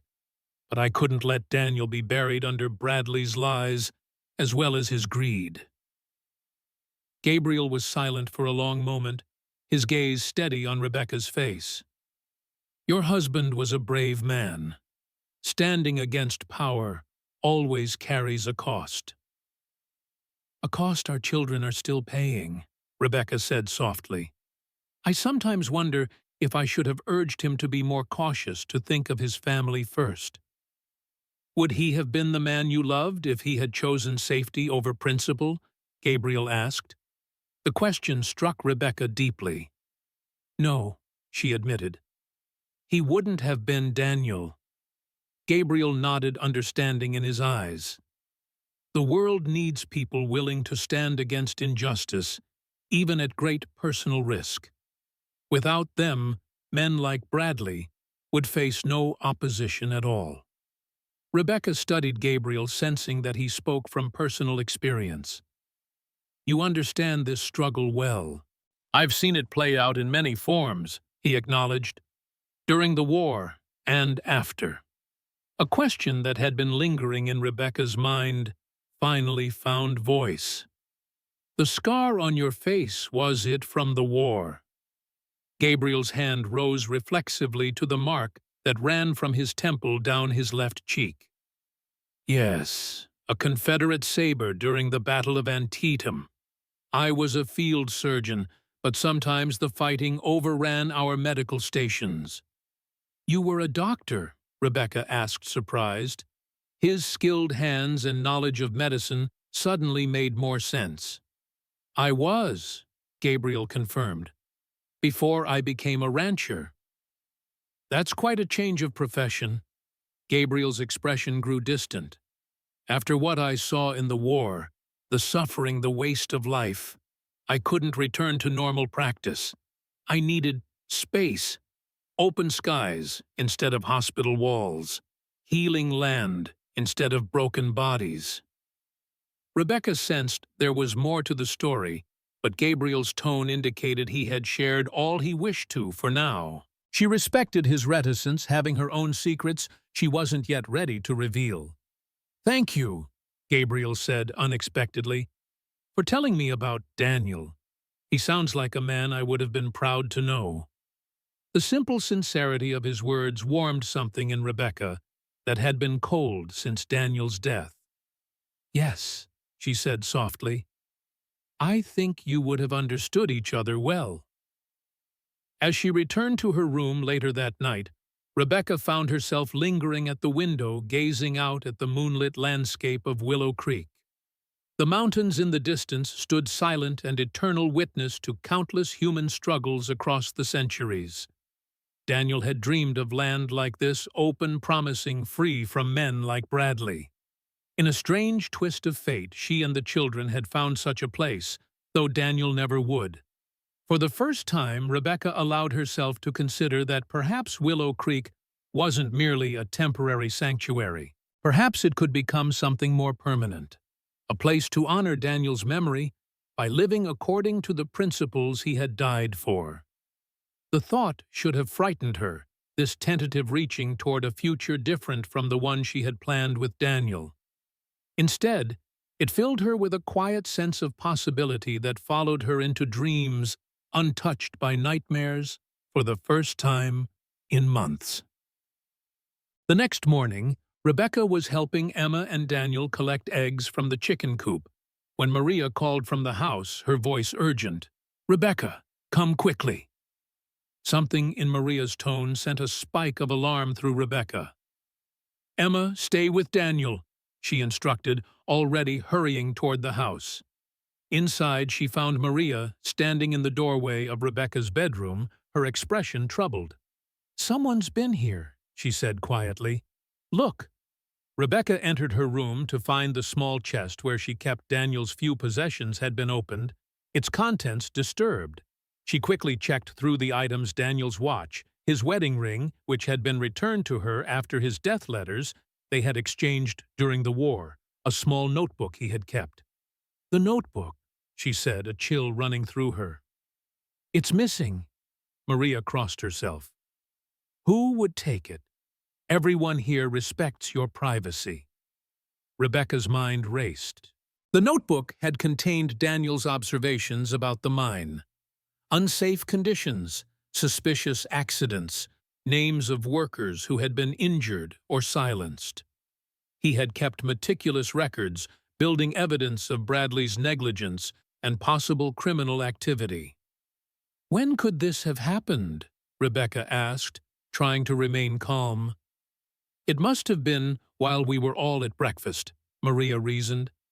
The house was empty for at least half an hour, while Isaiah checked the south fence and Gabriel rode to the north pasture. Rebecca frowned. But who could have entered without being seen? The ranch is isolated, and we would have noticed a stranger approaching. Maria's expression darkened. Unless they came through the back way through the cottonwood grove, there's no clear line of sight from the main house to that approach. We need to tell Gabriel immediately, Rebecca decided. They found Isaiah first, who sent one of the ranch hands to fetch Gabriel from the north pasture. Within the hour, Gabriel had returned, his expression grim as Rebecca explained what had happened. "And you're certain nothing else was taken?" he asked, examining the chest and the disturbed room. "Just the notebook," Rebecca confirmed. It contained Daniel's records about the mine safety violations, suspicious incidents, Bradley's threats. Gabriel's eyes narrowed. Evidence that could damage Bradley if it became public. Or if it reached the territorial authorities, Rebecca added. Daniel believed there was enough to prompt an official investigation, perhaps even criminal charges. "Which explains why Bradley would want it destroyed," Gabriel said. He turned to Isaiah. "Double the watches, especially along the eastern approach. If someone came in undetected once, they might try again." Isaiah nodded and left to arrange the increased security. Gabriel turned back to Rebecca, his expression softening slightly. "I'm sorry this happened. We've clearly underestimated Bradley's reach." Rebecca shook her head. "I should have been more careful with the notebook. I never imagined he would know about it, much less send someone to steal it." "Bradley has informants everywhere," Gabriel said. "Perhaps someone from the mine remembered seeing Daniel writing in it." A disturbing thought occurred to Rebecca. What if he doesn't just want the evidence destroyed? What if he's looking for names, people Daniel confided in, witnesses who could still speak out? Then those people could be in danger, Gabriel acknowledged grimly. "Do you remember who was mentioned in the notebook?" Rebecca closed her eyes, trying to recall the contents. "Several miners who witnessed safety violations, a former foreman who was dismissed after questioning Bradley's orders, and—" Her eyes flew open. "James Turner. He was Daniel's closest friend at the mine. He was there the day of the collapse in a different section. He told me he'd heard charges being set in an unauthorized area just before the explosion." "Where is Turner now?" "Still in Silver Creek, I believe. He has a wife and 3 children, so he couldn't risk openly opposing Bradley. But he knows the truth about what happened to Daniel." Gabriel nodded decisively. "I need to warn him. If Bradley's thugs get to him first—" "I'm coming with you," Rebecca said immediately. "It's too dangerous," Gabriel objected. "Bradley's men will be watching for you in town." "James trusts me. He was at our wedding at Emma's birth. He won't speak freely to a stranger, especially about something that could get him killed." Rebecca's expression was determined. "Besides, I know Silver Creek, the safest approaches, who to avoid." Gabriel studied her for a long moment, then nodded reluctantly. "Very well, but we leave at dusk, travel by night, and stay only as long as absolutely necessary." "The children," Rebecca began. "We'll be safe here," Gabriel assured her. "Isaiah and Maria have protected this ranch against worse threats than a single intruder. And with Swift Elk's recovery, we have the goodwill of the Blackfoot as well." Rebecca nodded, trusting his assessment. When do we leave? Pack only what's essential. We ride at sunset. The journey to Silver Creek was tense and silent. They traveled cross-country, rather than by the main road, Gabriel leading them through ravines and stands of trees that provided cover. The moon was a thin crescent, offering just enough light to navigate, but not enough to make them visible from a distance. Rebecca rode beside Gabriel, grateful for the sturdy mare he had selected for her. She wore men's clothing borrowed from Maria trousers, a loose shirt and a hat pulled low, both for ease of riding and as a rudimentary disguise. "James lives on the eastern edge of town," she whispered as they approached Silver Creek's outskirts. "A small cabin past the smithy. We can approach through the creek bed. It's dry this time of year and runs behind his property." Gabriel nodded, impressed by her tactical thinking. They left their horses tethered in a grove of cottonwoods and proceeded on foot, keeping to shadows and avoiding the occasional lamplight from town buildings. The Turner cabin was dark when they reached it, the hour being well past midnight. Rebecca led them to the back door, where she knocked softly in a distinctive pattern. After a moment, the door cracked open, revealing a slice of a bearded face. "Who's there?" came a cautious whisper. "James, it's Rebecca Mitchell," she replied quietly. The door opened wider, revealing a stocky man in his 30s, surprise evident on his weathered face. "Rebecca, my God, we thought you'd left the territory." "We need to speak with you," Rebecca said urgently. "It's about Daniel, about the mine." James's expression shifted immediately to wariness. He glanced past them into the darkness, then quickly ushered them inside, securing the door behind them. The cabin's interior was humble but neat, a single room with a curtained-off sleeping area where Rebecca could make out the forms of sleeping children. A woman emerged from behind the curtain, wrapping a shawl around her nightdress. "Rebecca," she whispered, shock and pleasure mingling in her voice. "Is it really you?" "Hello, Martha." Rebecca embraced the woman briefly. "I'm sorry to intrude at this hour. This is Gabriel Hayes. He's a friend." Gabriel nodded respectfully to the couple. "Forgive the intrusion, but this couldn't wait." James lit a small lamp, keeping the flame low. "What's happened? Why come back now?" Rebecca explained about the stolen notebook, watching James's face pale as she described its contents. "You think Bradley's men took it?" he asked, voice tight with fear. "We're certain of it," Gabriel replied. "And if Bradley learns you witnessed the unauthorized blasting before the collapse, he'll make sure I can't testify," James finished grimly. He ran a hand through his hair. "I've been careful, kept my head down. But lately there have been incidents.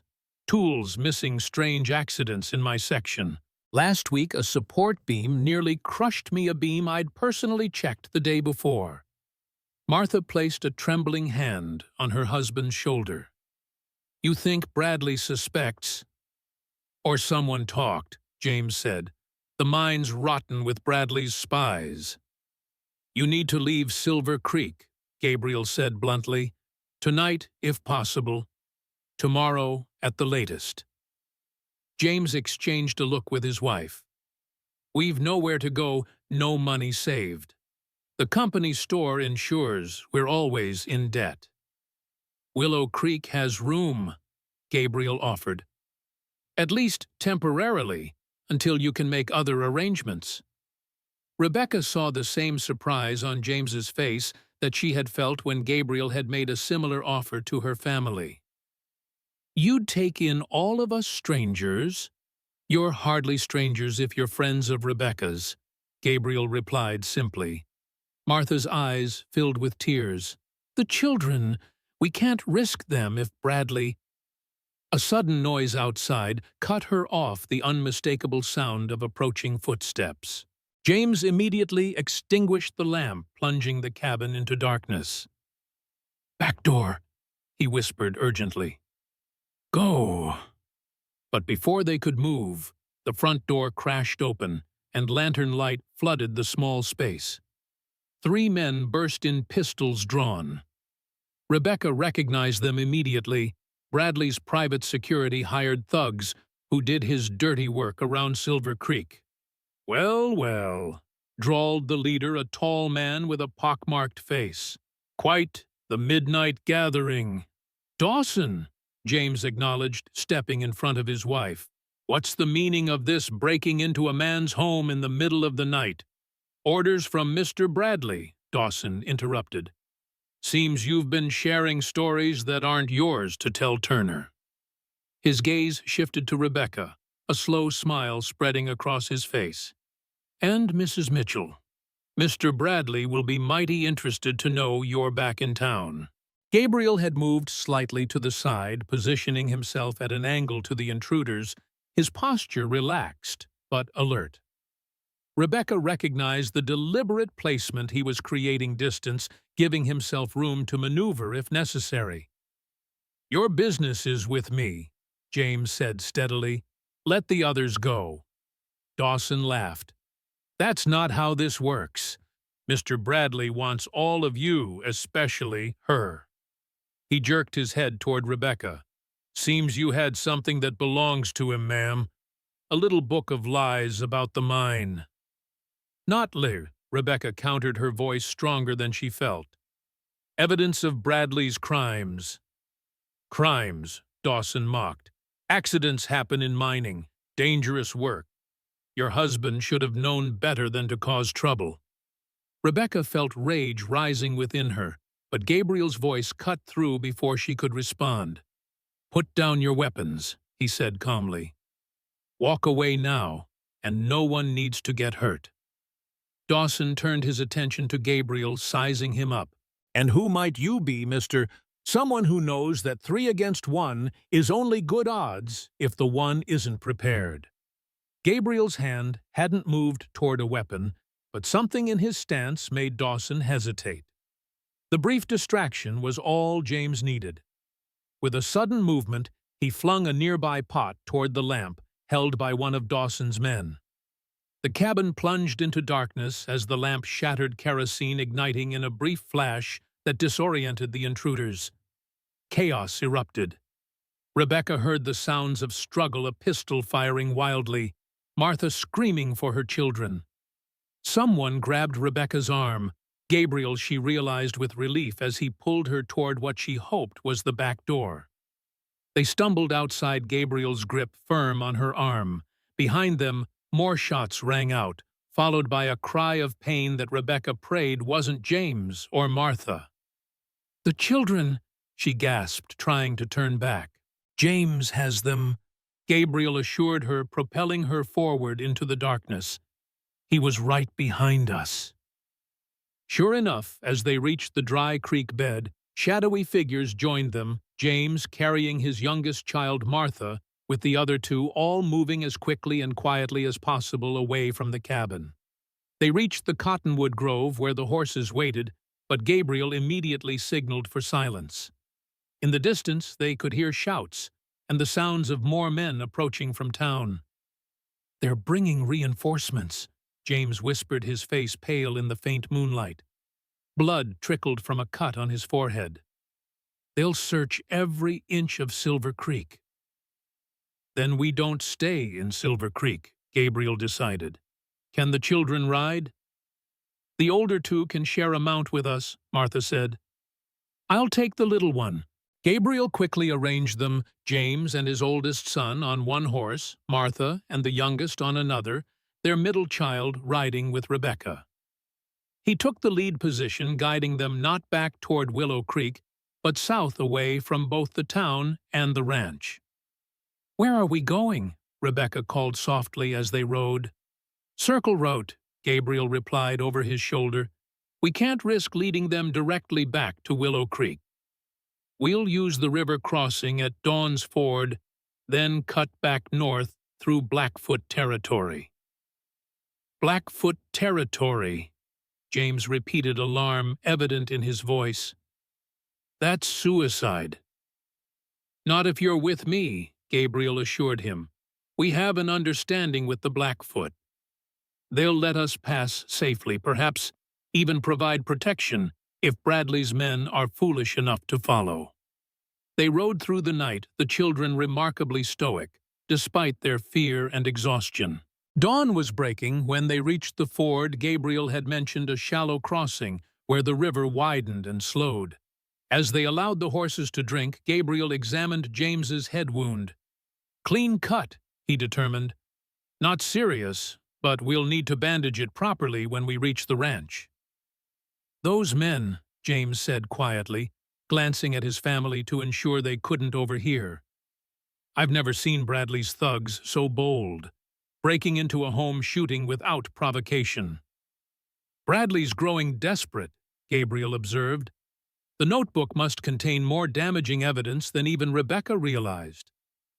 Or he's planning something big, James suggested.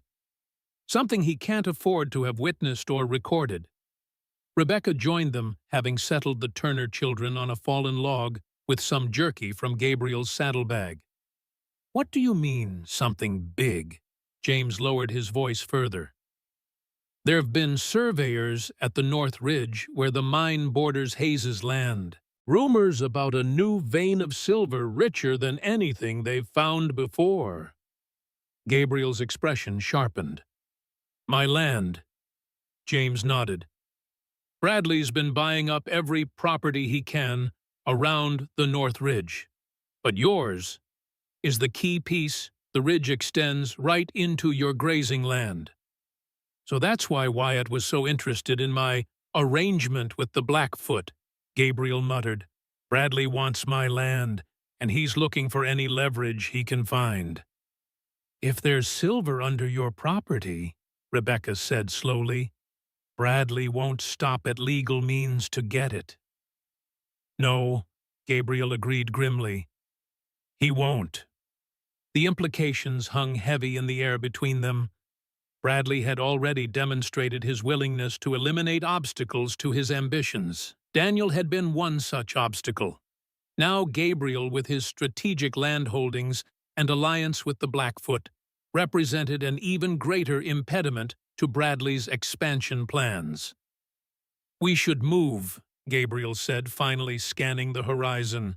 We still have a long ride through Blackfoot territory before we reach Willow Creek. As they mounted up again, Rebecca found herself studying Gabriel's profile in the early morning light. His expression was composed, but she could sense the tension beneath his calm exterior. Bradley's threat had just become personal for him as well. Their fates, it seemed, were increasingly intertwined, bound together by a common enemy and a shared determination to stand against his greed and cruelty. The realization should have frightened Rebecca, drawing her into another dangerous conflict so soon after Daniel's death. Instead, she felt a curious sense of purpose, of rightness. This wasn't just about survival anymore. It was about justice for Daniel, for James and his family, for the Blackfoot whose lands were constantly under threat, and for all those who suffered under the boot of men like Mason Bradley. And fighting alongside Gabriel Hayes, Rebecca discovered felt remarkably like coming home. The journey through Blackfoot territory proved less harrowing than James and Martha had feared. Twice, Blackfoot scouts approached their party, but each time Gabriel spoke with them in their language explaining their situation. The scouts not only allowed them passage, but directed them to safer routes where Bradley's men would be unlikely to follow. It was late afternoon when they finally rode into Willow Creek Ranch. Isaiah met them in the yard, shotgun ready, until he recognized Gabriel and Rebecca. His expression registered surprise at the additional refugees, but shifted immediately to efficient action. Maria's prepared food, he reported as they dismounted. Emma and Joshua are helping Daniel with the evening chores. No sign of trouble here, though we've maintained double watches as instructed. Gabriel nodded his thanks. The Turners will need accommodations. James is injured, though not severely. I'll show them to the east rooms, Isaiah offered, helping Martha down from her horse. There's clean bedding and water for washing. As Isaiah led the exhausted Turner family toward the house, Gabriel turned to Rebecca. You should rest too. It's been a long night. Rebecca shook her head. I need to see my children first. Then we need to discuss what we've learned. Gabriel studied her face, noting the determination beneath the fatigue. Very well. The children first, then my study in 1 hour. Emma and Joshua were overjoyed to see their mother rushing to embrace her when she found them in the barn with Daniel.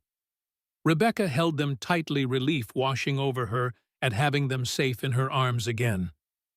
Were you brave while I was gone? She asked, smoothing Emma's hair. Emma nodded enthusiastically. We helped Daniel with the chickens and the garden, and Joshua rode the spotted pony. Rebecca looked at her son in surprise. Joshua's eyes held a spark of excitement she hadn't seen since before Daniel's death. He didn't speak, but he nodded confirmation, a small, proud smile touching his lips. Gabriel's been teaching him, Daniel explained.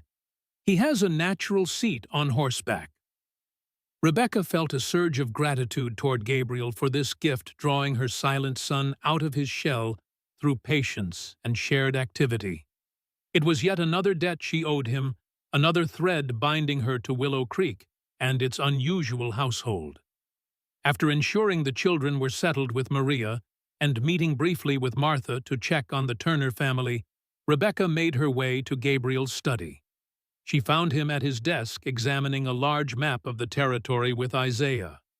The North Ridge, Gabriel was saying, pointing to an area where his property bordered the Silver Creek mine. According to Turner, that's where Bradley's surveyors have been concentrating their efforts. Isaiah nodded grimly. If there's silver there, it won't matter to Bradley that it's your land. He'll find a way to take it, legal or otherwise. He already has, Rebecca said, entering the room. Both men looked up. The notebook. It contained more than just evidence about unsafe conditions and Daniel's death. It had survey maps, geological reports that one of the engineers had shared with Daniel. Gabriel straightened. What kind of reports? Indicating that the richest veins of silver likely extend northwest directly under your grazing land and possibly further into Blackfoot territory. Rebecca approached the map, her finger tracing the ridgeline.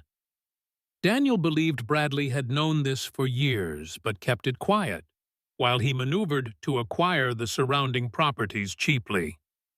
Isaiah whistled softly. No wonder Bradley's so interested in this place. It's not just about a buffer zone with the Blackfoot anymore. It's about what's under the ground. And he's already proven he's willing to kill for less, Gabriel said quietly. Rebecca felt a chill at his words. So what do we do?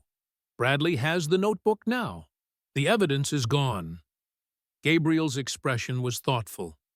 Not necessarily. The physical notebook is gone, but the information still exists in James Turner's memory, in yours, and possibly in other documents that might be hidden elsewhere. There might be official copies of those geological surveys, Isaiah suggested, filed with the territorial government or the mining commission. And there's still the matter of Daniel's death, Gabriel added. If we could prove it was deliberate, not an accident. Rebecca stared at the map, memories stirring. There was a foreman, Patrick Sullivan. He was dismissed shortly after the collapse. Daniel wrote that Sullivan had objected to the placement of charges in that section, said it was too close to a known fault line. Do you know where Sullivan is now? Gabriel asked. Rebecca shook her head. He left Silver Creek. Bradley made sure he couldn't find work in any of the nearby mines. But he might have gone to one of the bigger mining operations further west, Isaiah suggested. Denver, perhaps, or even California. Gabriel nodded slowly, a plan forming. We need to locate Sullivan. His testimony, combined with Turner's and the official geological records, might be enough to bring territorial authorities into this. Bradley has influence, but even he can't ignore a formal investigation, if we have enough evidence. And in the meantime, Rebecca asked, Bradley knows I'm back in the territory now. He knows I'm connected to Willow Creek. He'll come after all of us. Then we prepare, Gabriel said simply. Increase security alert our Blackfoot allies, and make it clear that Willow Creek won't be taken without a fight. Isaiah nodded grimly. I'll speak with the hands set up round-the-clock patrols. And I'll write to contacts who might help us locate Sullivan, Gabriel added. I still have connections from my time as a surgeon that could be useful. As the men continued discussing security arrangements, Rebecca found her gaze drawn to a framed document on Gabriel's wall that she had noticed before but never examined closely. Moving closer, she realized it was a land deed, the original grant for Willow Creek Ranch. But what caught her attention was the name on the document, Gabriel Blackwood Hayes. Blackwood, she murmured the name, triggering a memory. Gabriel looked up, noticing her attention on the deed. A flicker of something resignation, perhaps, crossed his face. You recognize the name. It wasn't a question. Rebecca turned to him, pieces falling into place. Judge Ezra Blackwood, the federal judge appointed to the Montana Territory 5 years ago. Her eyes widened. He's your father. Isaiah glanced between them, then quietly excused himself, closing the study door behind him. Gabriel didn't immediately respond. He rose from his desk and moved to stand before the deed, his expression unreadable. Yes, he finally said. Ezra Blackwood is my father, though we haven't spoken in nearly a decade. But you kept his name as your middle name, Rebecca observed, and on your legal documents. A practical consideration. The Blackwood name still carries weight in legal matters, even if I choose not to use it personally. Gabriel's mouth twisted slightly. Ironic, isn't it? I rejected my father's world of power and privilege, only to find myself needing that very influence to protect what I've built here. Rebecca studied him with new understanding. That's why you left medicine. It wasn't just the war, it was a complete break from your former life. Gabriel nodded, his hand rising unconsciously to trace the scar on his cheek. After Antietam, I was assigned to a field hospital that treated both Union and Confederate wounded. Among them were Blackfoot scouts who had fought for the Union. My father was furious when he learned I had wasted medical resources on savages. The bitterness in his voice was palpable. When I returned home after the war, I found I could no longer tolerate his world, the casual cruelty, the assumption of superiority, the disregard for those deemed lesser. So you came west, Rebecca said softly. As far from Boston society as I could get, Gabriel confirmed. I bought this land, established the ranch, and began building something different, a place where dignity and humanity mattered more than background or birth. Rebecca moved closer to him, drawn by the passion in his voice. And your father, did he try to bring you back? At first, there were letters, emissaries, even a visit from my older brother. Gabriel shook his head.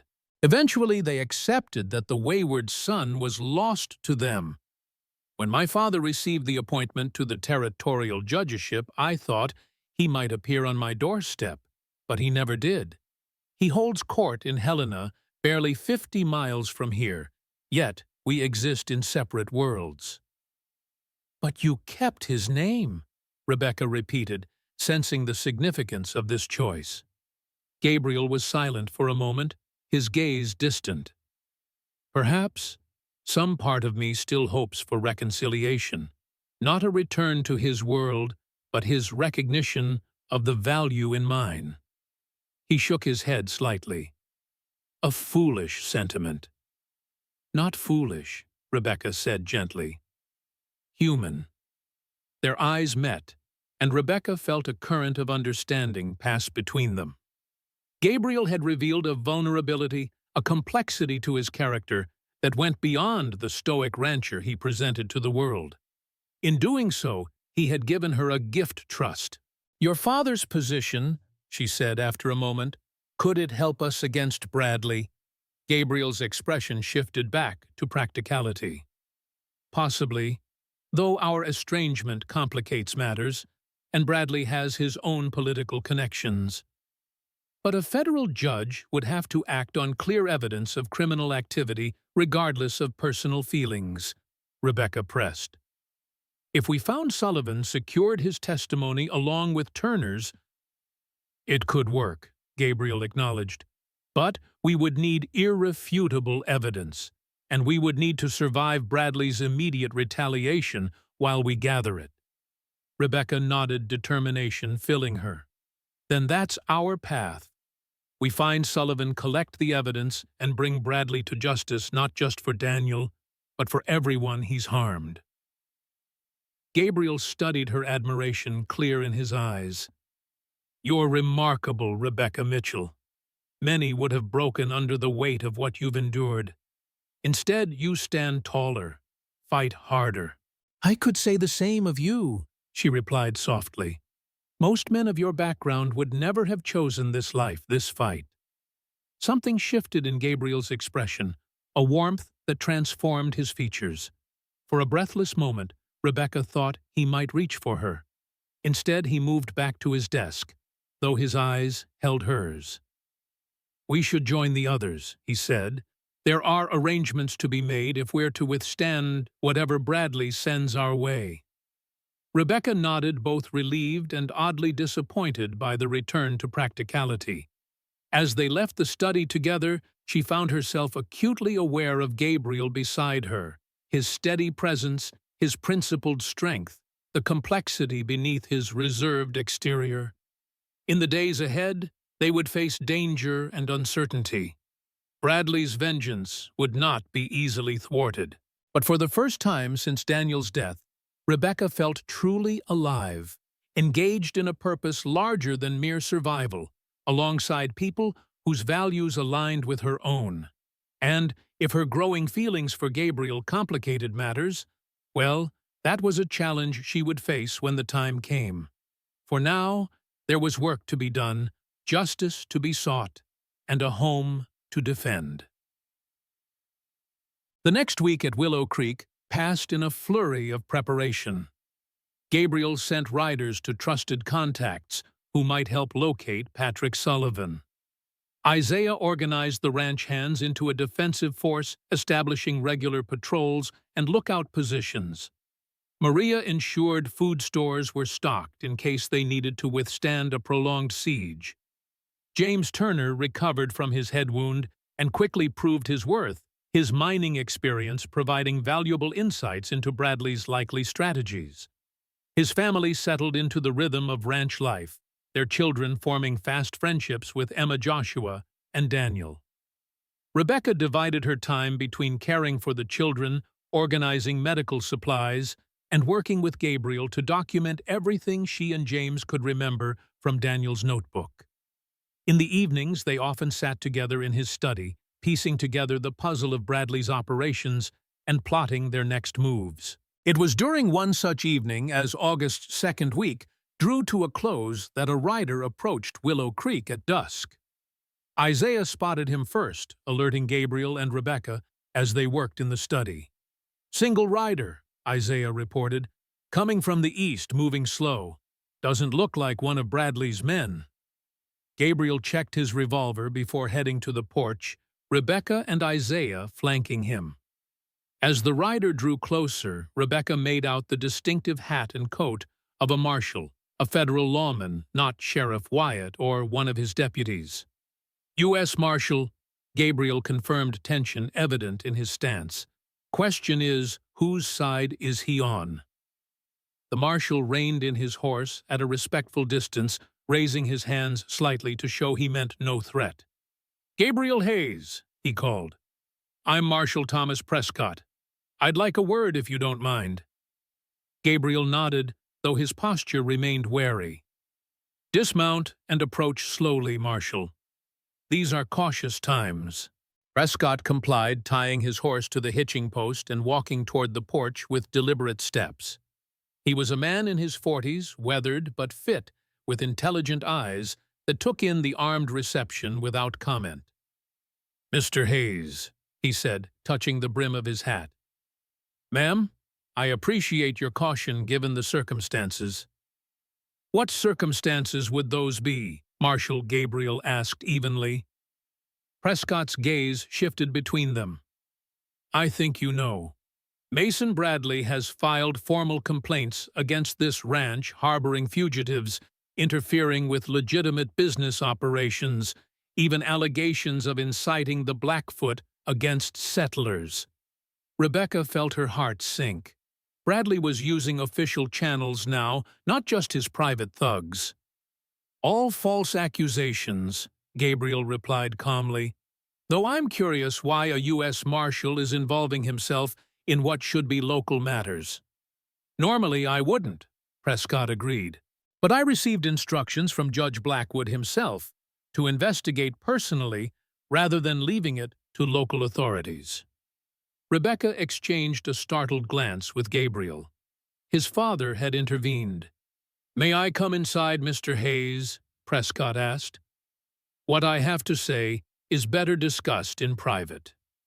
After a moment's consideration, Gabriel nodded, gesturing for the marshal to enter. They settled in the main room, Gabriel ensuring that Isaiah remained within earshot, while Maria kept the children occupied in the kitchen. "So my father sent you," Gabriel said once they were seated. "Interesting. We haven't spoken in years." Prescott nodded.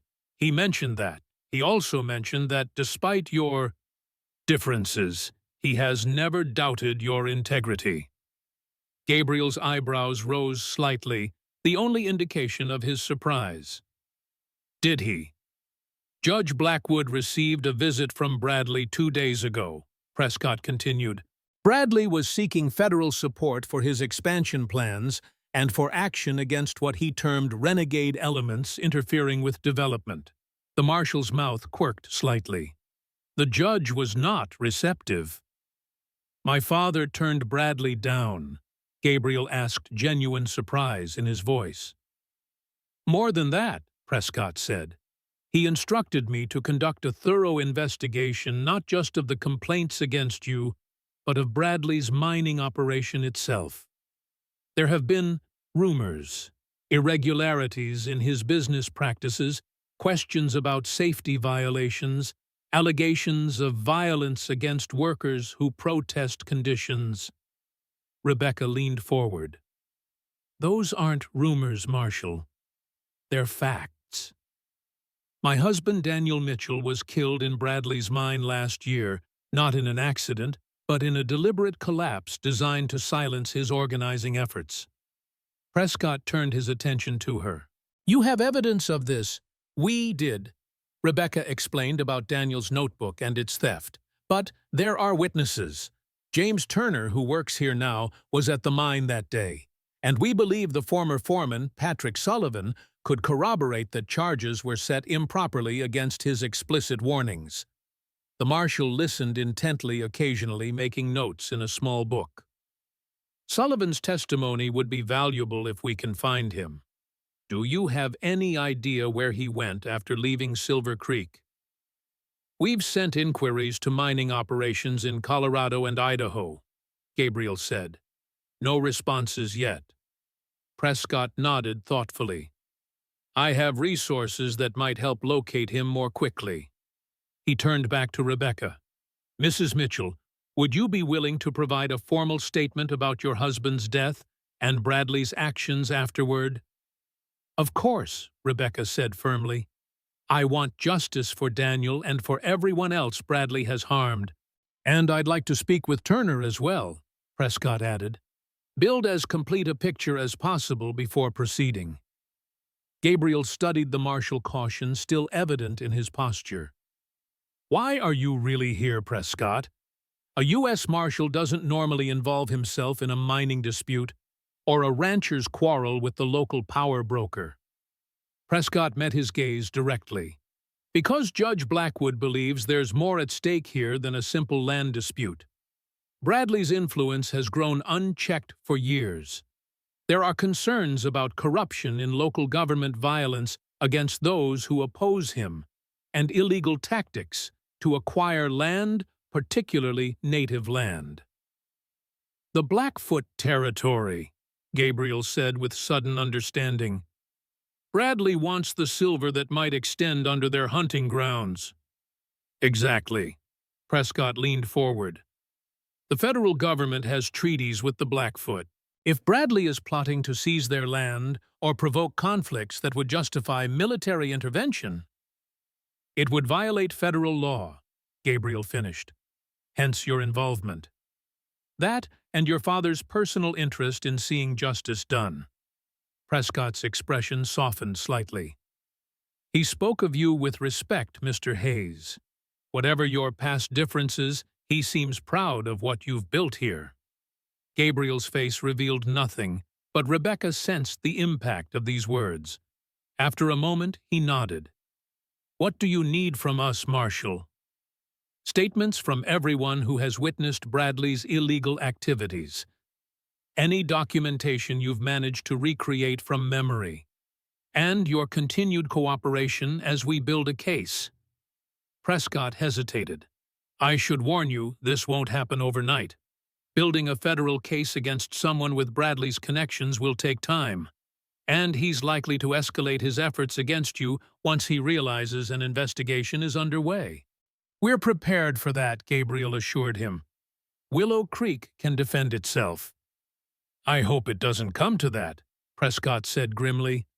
But in case it does. He reached into his coat and withdrew an official-looking document, passing it to Gabriel. Judge Blackwood issued this yesterday. It's a federal protection order for this property and all its residents pending the outcome of the investigation. Bradley can file all the local complaints he wants, but neither Sheriff Wyatt nor any other local authority can take action against Willow Creek without federal approval. Gabriel unfolded the document, scanning its contents with evident surprise. The protection order was comprehensive, signed with the flourishing signature Rebecca recognized from the framed degree Judge Ezra Blackwood.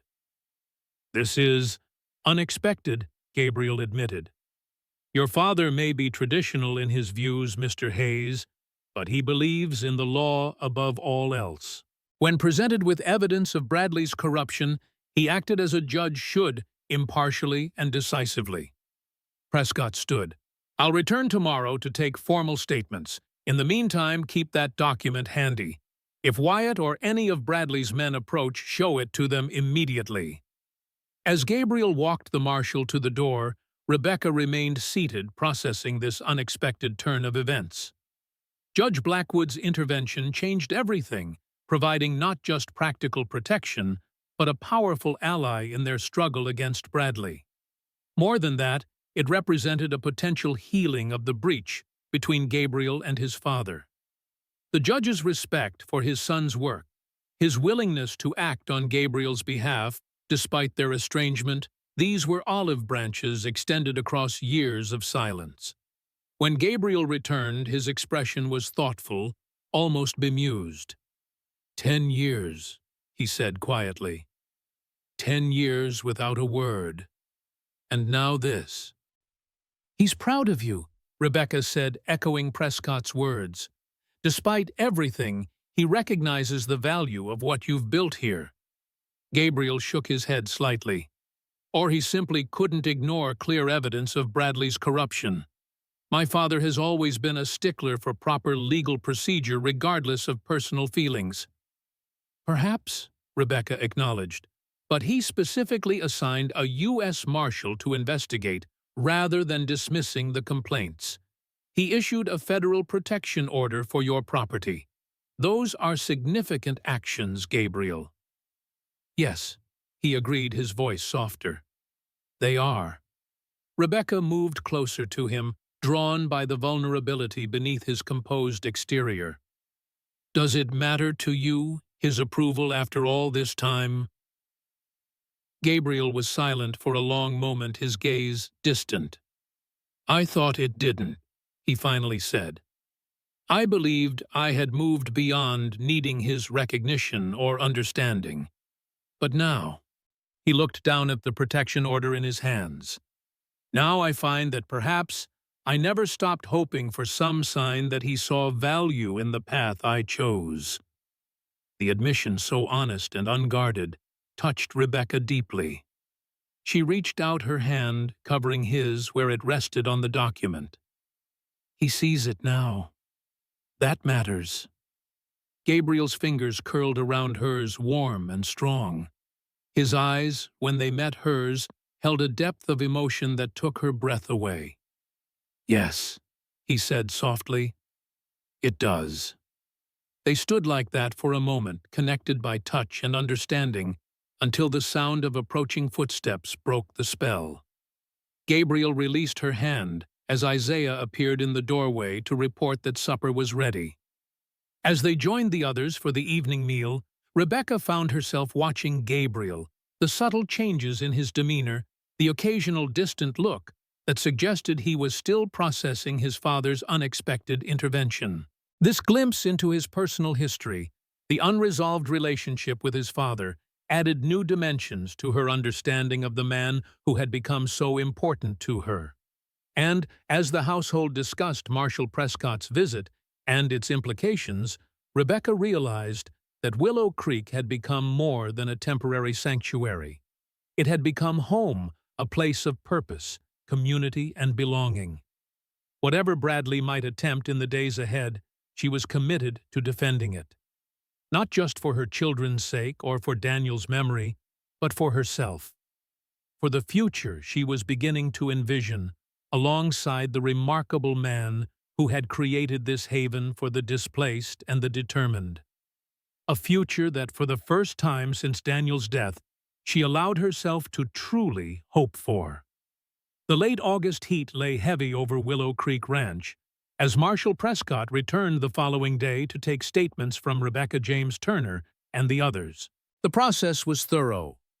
Prescott meticulously documenting every detail about Bradley's operations, Daniel's death, and the subsequent threats and intimidation. "This is solid testimony," the marshal said as he finished interviewing James. "Combined with the statements from the others, we have a compelling case, especially if we can locate Sullivan to corroborate the technical details about the mine collapse." "Any progress on that front?" Gabriel asked. They were gathered in his study, the windows open to catch what little breeze stirred the stifling air. Prescott nodded. "One of my deputies traced Sullivan to a silver operation near Butte. I've sent word requesting he come in for questioning. If he's as principled as you suggest, he may be willing to testify about the safety violations." "And in the meantime," Rebecca asked, "Bradley won't simply wait while you build your case." "No, he won't," Prescott agreed grimly. "The protection order will prevent official action against you, but Bradley has never limited himself to official channels. Keep your guards posted and stay vigilant." After the marshal departed, an uneasy calm settled over Willow Creek. Days passed with no sign of Bradley's men or Sheriff Wyatt. The ranch continued its normal operations. Cattle were tended, crops harvested, children taught their lessons. Yet beneath the routine activities ran a current of tension, an awareness that the peace was temporary.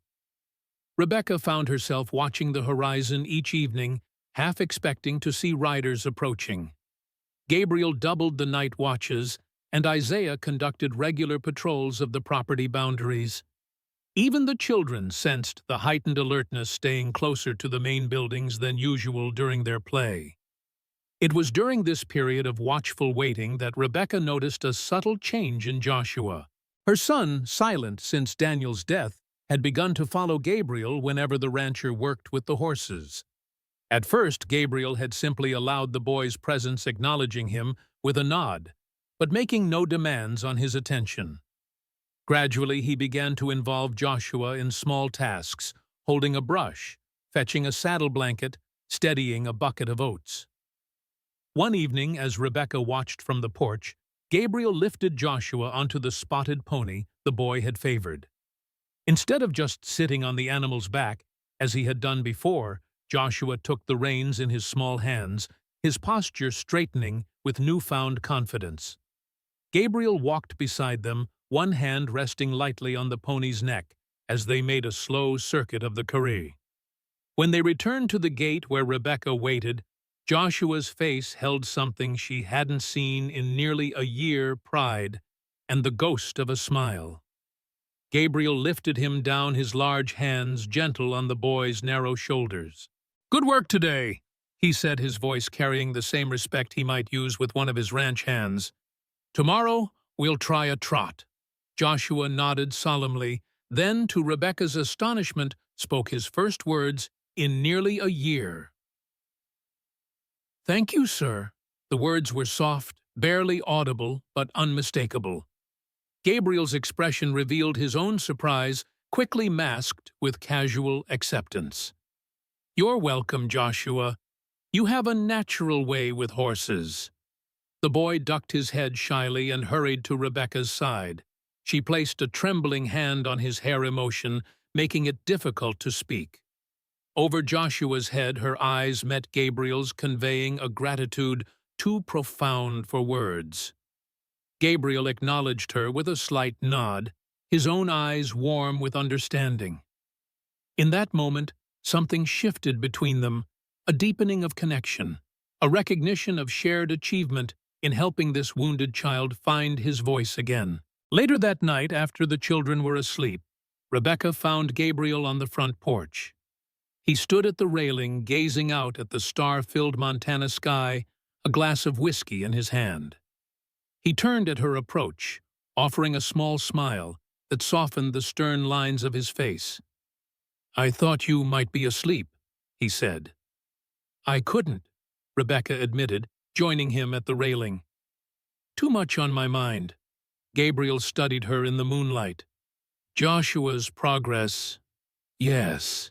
Rebecca felt tears threatening and blinked them back.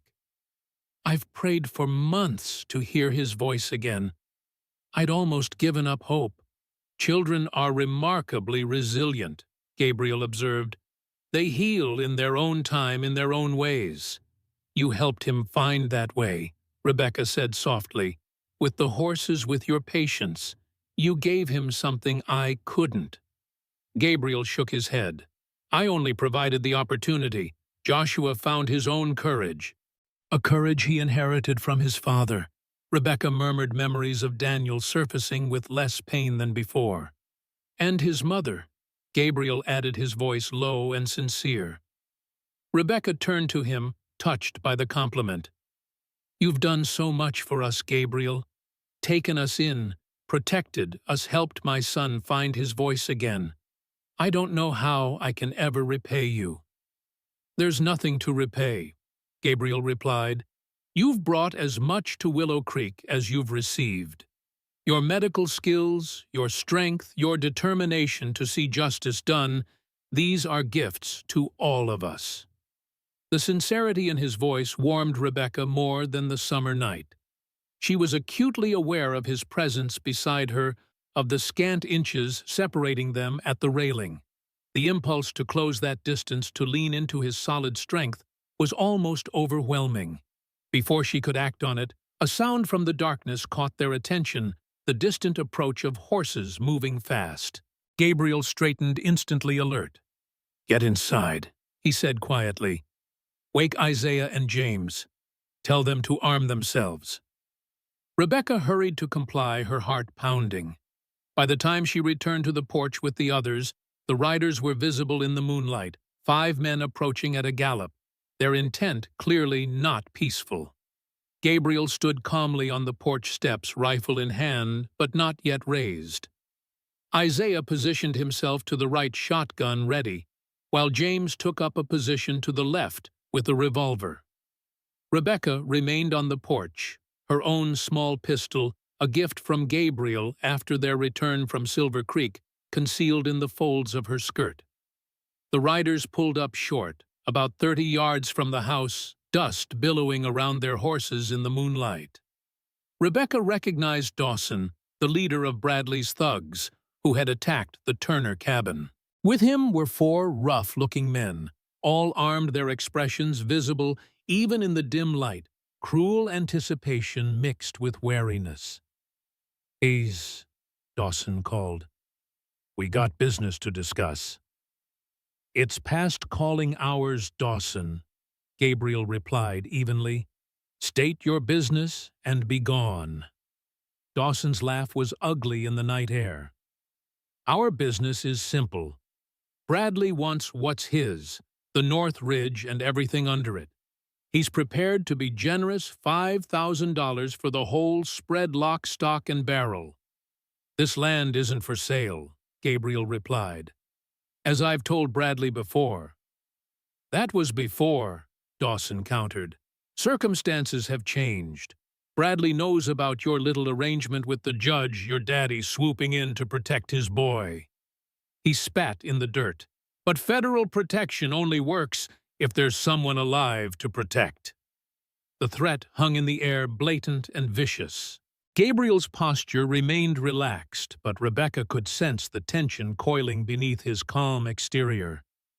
"Is that a threat, Dawson?" he asked quietly. "It's a promise," Dawson replied. "Bradley's done playing games.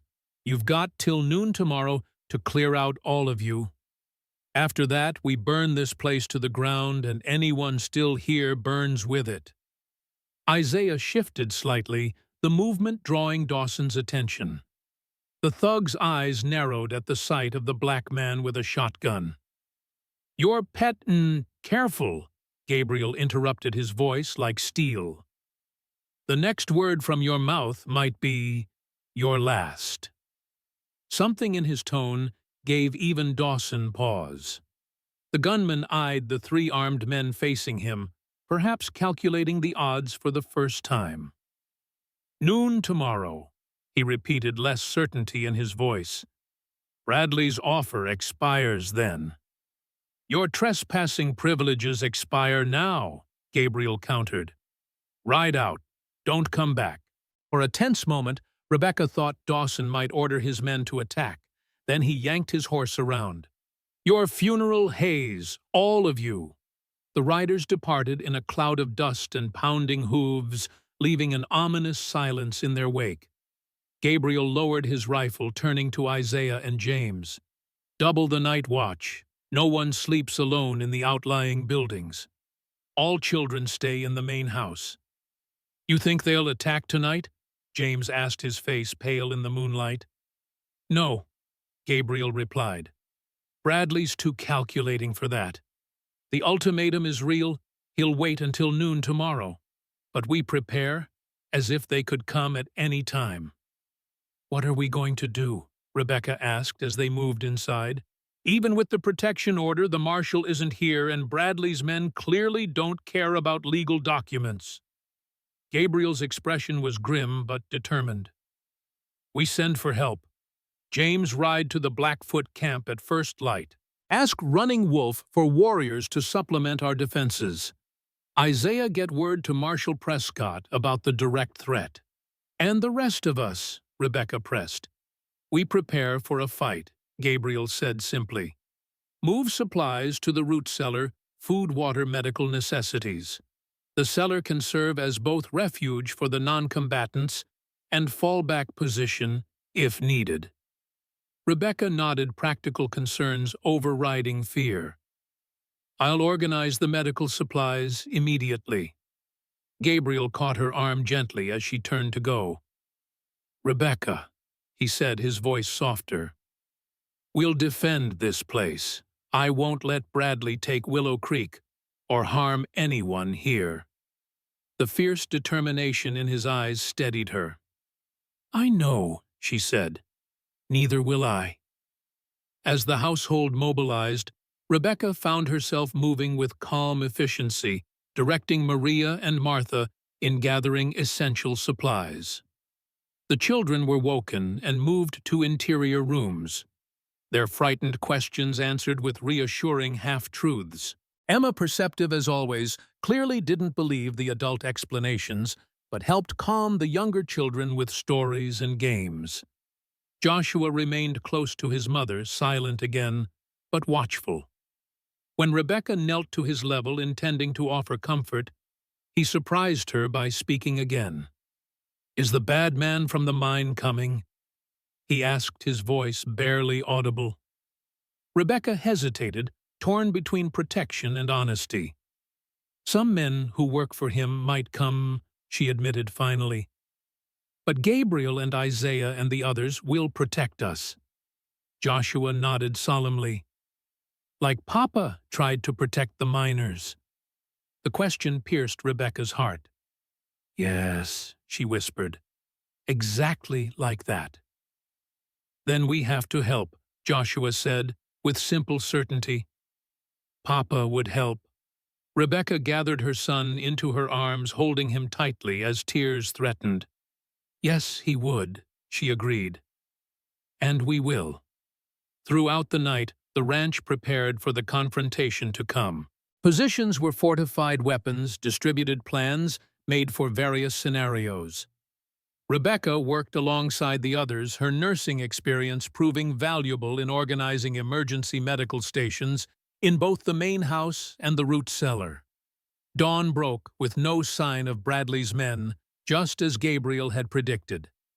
James rode out toward the Blackfoot camp as planned, while Isaiah dispatched a trusted ranch hand to find Marshal Prescott. The hours ticked by with agonizing slowness, each passing minute increasing the tension that gripped Willow Creek. By mid-morning, unexpected help arrived. 3 Blackfoot warriors rode into the yard, sent ahead by Running Wolf, while he gathered more men. They brought news that a large group of armed riders had been seen moving toward Silver Creek from the direction of Helena, possibly reinforcements for Bradley, or perhaps the marshal returning with deputies. Gabriel positioned the Blackfoot scouts strategically around the property, their exceptional woodcraft making them ideal lookouts.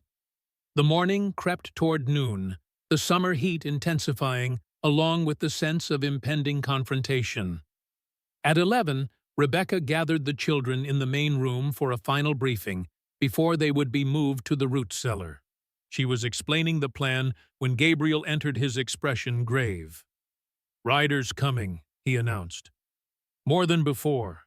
At least 15 men with Bradley himself leading them." Rebecca felt her heart contract. "So many." Gabriel nodded grimly. "He's not taking chances this time." He knelt to address the children directly. "All of you need to go with Maria now. Stay in the root cellar until one of us comes for you. No matter what you hear, stay hidden." As Maria led the children toward the cellar entrance in the kitchen, Joshua broke away and ran to Gabriel. To everyone's surprise, the boy threw his arms around the rancher's legs in a fierce hug.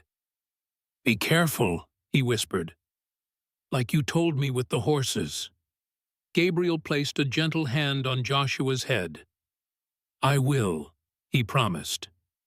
"Now go with Maria and look after your sister." Joshua nodded and rejoined the other children. As they disappeared into the cellar, Gabriel turned to Rebecca. "You should go with them," he said. "They'll need your calmness if things escalate." Rebecca shook her head firmly. "My place is here. You'll need someone with medical training if there's fighting." Gabriel started to object, then recognized the determination in her eyes, the same resolve he had seen when she faced down Sheriff Wyatt, and when she insisted on accompanying him to warn James Turner. He nodded once in acceptance. "Stay inside until we know their intentions," he instructed. "First floor, away from windows."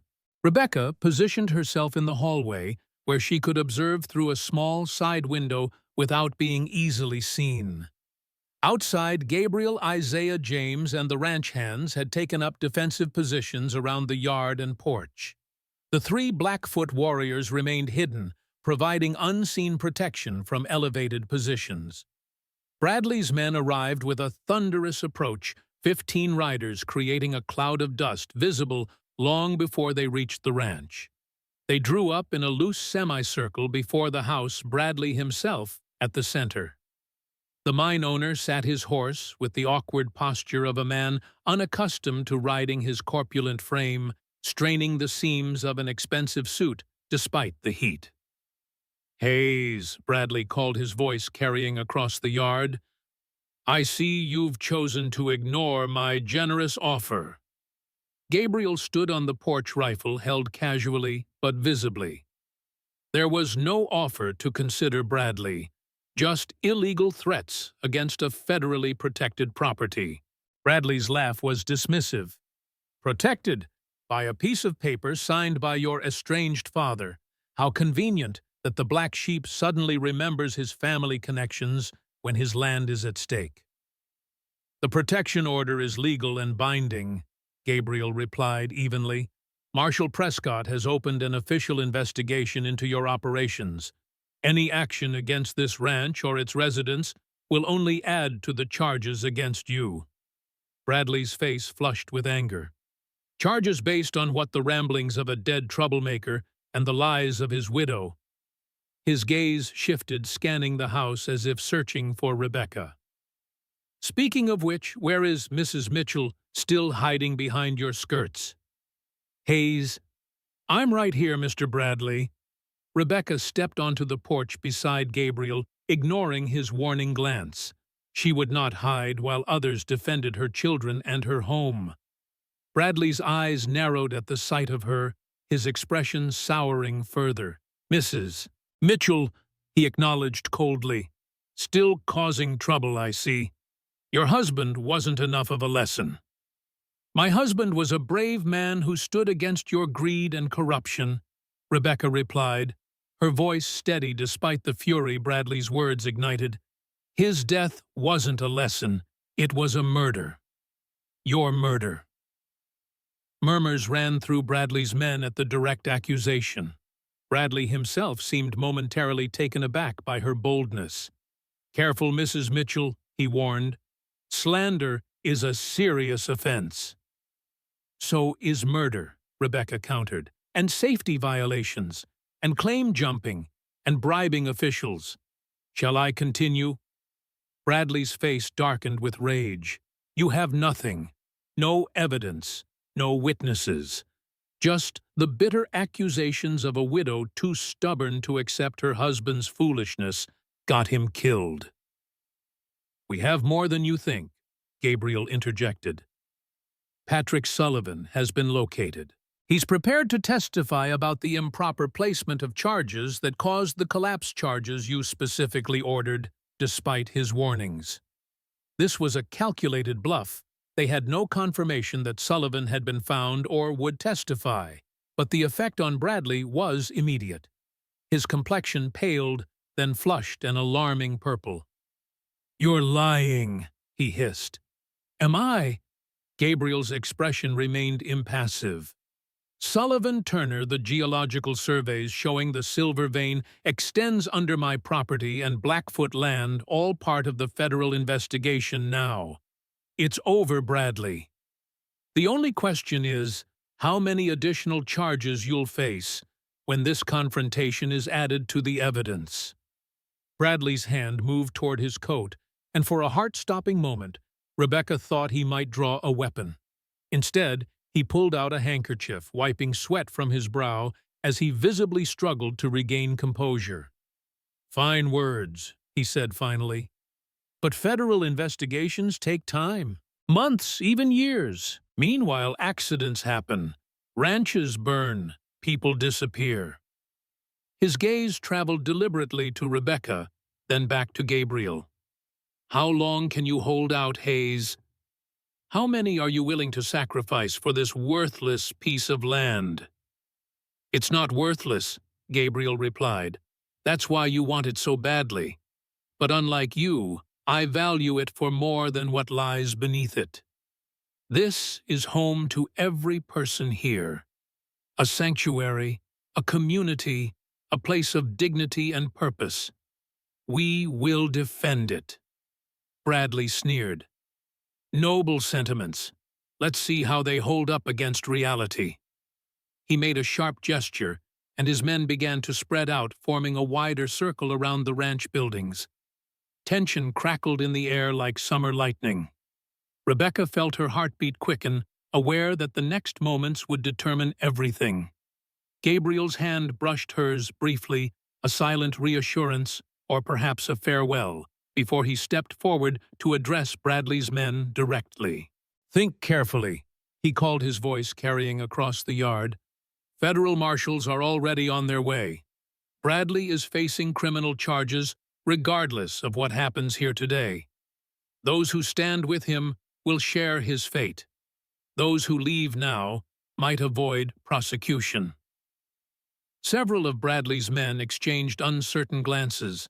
Doubt had crept into their expressions, weighing payment against prison. "Don't listen to him," Bradley shouted. "I pay you to follow orders, not think. That's your whole problem, isn't it, Bradley?" Gabriel observed coolly. "You believe every man has his price, that loyalty can always be bought. Some things aren't for sale." Before Bradley could respond, a new sound cut through the tension, hoofbeats approaching rapidly from the east. All eyes turned to see a group of riders cresting the rise, silhouetted against the midday sky. Rebecca's heart leapt with hope as she made out Marshal Prescott's distinctive figure at the head of at least a dozen armed deputies. Riding beside him was a second group Blackfoot warriors led by Running Wolf, their presence an unmistakable statement of alliance with Willow Creek. But it was the third figure that drew gasps from those watching, a distinguished older man on a black horse, his bearing regal despite his age. Even at a distance, the resemblance to Gabriel was unmistakable. "Judge Blackwood," Rebecca breathed, recognizing Gabriel's father from descriptions she had seen in newspapers. Bradley's face drained of color as he recognized the approaching force. His men began to shift nervously, some already turning their horses as if preparing to flee. "Hold your positions," Bradley commanded, desperation edging his voice. "This changes nothing." But it had changed everything. As the newcomers drew closer, Marshal Prescott raised a hand in greeting to Gabriel before turning his attention to Bradley. "Mason Bradley," he called formally, "I have a federal warrant for your arrest on charges of safety violations resulting in death, corruption of public officials, fraudulent land acquisition, and conspiracy to violate treaties with the Blackfoot Nation." Bradley's expression contorted with rage and disbelief. "This is absurd. You have no proof, no jurisdiction." "We have sufficient evidence to bring charges," Prescott countered, producing an official document, including sworn testimony from Patrick Sullivan, who is currently under federal protection in Helena. At the mention of Sullivan, Bradley seemed to deflate the fight, visibly leaving him. His gaze darted frantically, calculating odds that had suddenly turned insurmountable. With a savage curse, he yanked his horse around. "This isn't over, Hayes," he shouted, digging his heels into his mount's flanks. The animal leapt forward, carrying Bradley away from the confrontation he had initiated. Several of his men moved to follow, but Prescott's deputies quickly cut off their escape. "The rest of you drop your weapons," the marshal ordered. "Anyone who surrenders peacefully will receive fair treatment under the law." Faced with overwhelming odds, Bradley's hired guns complied one by one, tossing aside pistols and rifles. Only Dawson attempted resistance, drawing his weapon in a desperate move that was quickly ended by a deputy's well-aimed shot to his shoulder. As the deputies rounded up the surrendered men, Judge Blackwood guided his horse toward the house. He dismounted with the dignity of his years, handing the reins to a deputy before approaching the porch where Gabriel and Rebecca stood. Gabriel stepped forward to meet his father, his expression a complex mixture of wariness, respect, and lingering hurt. The two men stood facing each other for a moment, the resemblance between them striking, despite the decades that separated them. "Gabriel," Judge Blackwood said finally, his voice deep and measured, "your ranch is as impressive as I've heard." "Father," Gabriel acknowledged with a slight nod. This is unexpected. The judge's mouth twitched in what might have been a suppressed smile. I've found that the law is often best served by direct observation. When Marshal Prescott reported Bradley's threats against a federally protected property, it seemed appropriate to witness the enforcement personally. Of course, Gabriel replied, a hint of dryness in his tone. Your concern for proper legal procedure is legendary.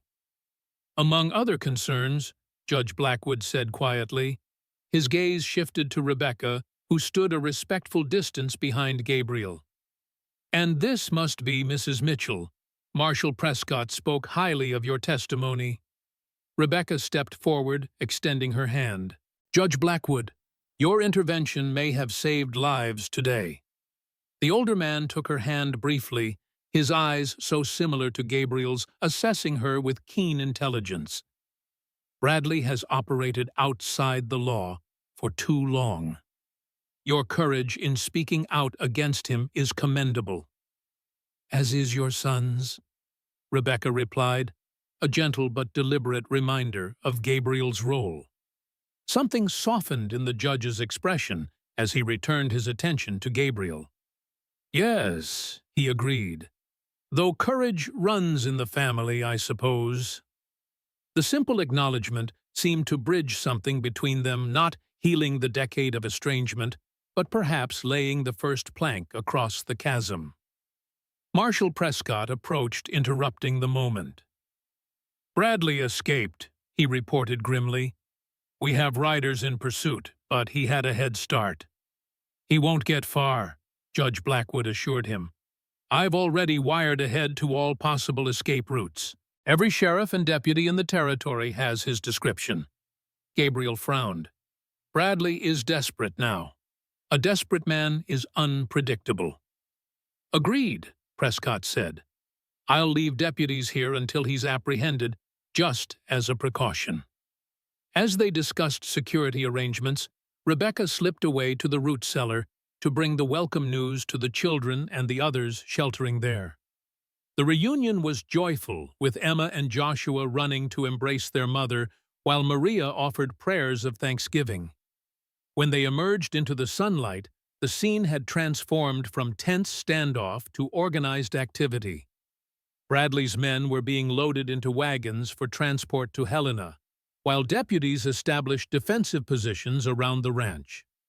Running Wolf and his warriors conversed with Gabriel and Judge Blackwood, their presence a powerful symbol of the unusual alliance Willow Creek represented. Rebecca guided the children toward the house, but Joshua pulled away, running toward Gabriel with surprising determination. The boy tugged at Gabriel's hand until the rancher knelt to his level. Did you win? Joshua asked, his voice small but clear. Gabriel glanced up at Rebecca, who had followed her son, before answering. We did, he confirmed. The bad men have gone away. Joshua nodded solemnly. Papa would be proud. The simple statement brought an unexpected sheen of moisture to Gabriel's eyes. Yes, he agreed quietly. Your father would be very proud of you, and of your mother. Joshua considered this, then asked the question that had clearly been weighing on his young mind. Can we stay here now forever? Gabriel's gaze shifted to Rebecca, the question in his eyes matching the one from her son's lips. Rebecca felt a rush of emotion, fear, hope, possibility, as she realized this moment of decision had arrived without warning. That depends, Gabriel said carefully, still watching Rebecca. Willow Creek would be honored to be your permanent home, but only if that's what your mother wants too.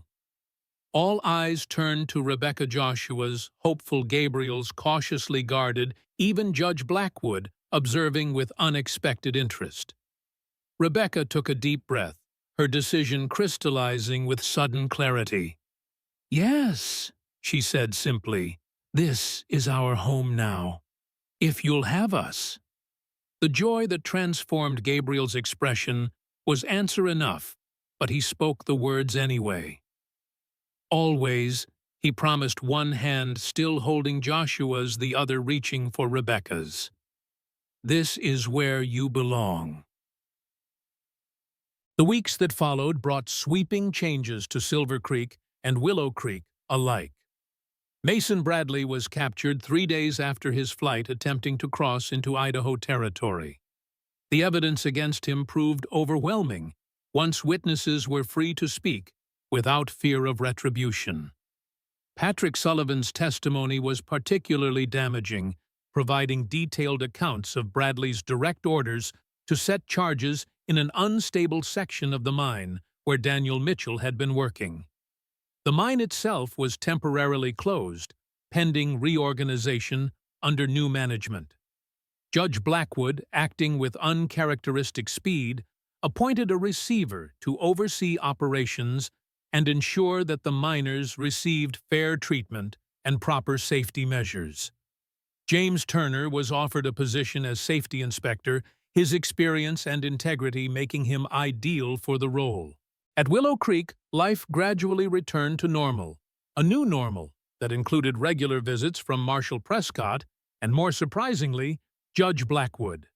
The elder Blackwood's relationship with Gabriel remained formal, but thawing their shared commitment to justice and fair treatment, providing common ground after years of estrangement.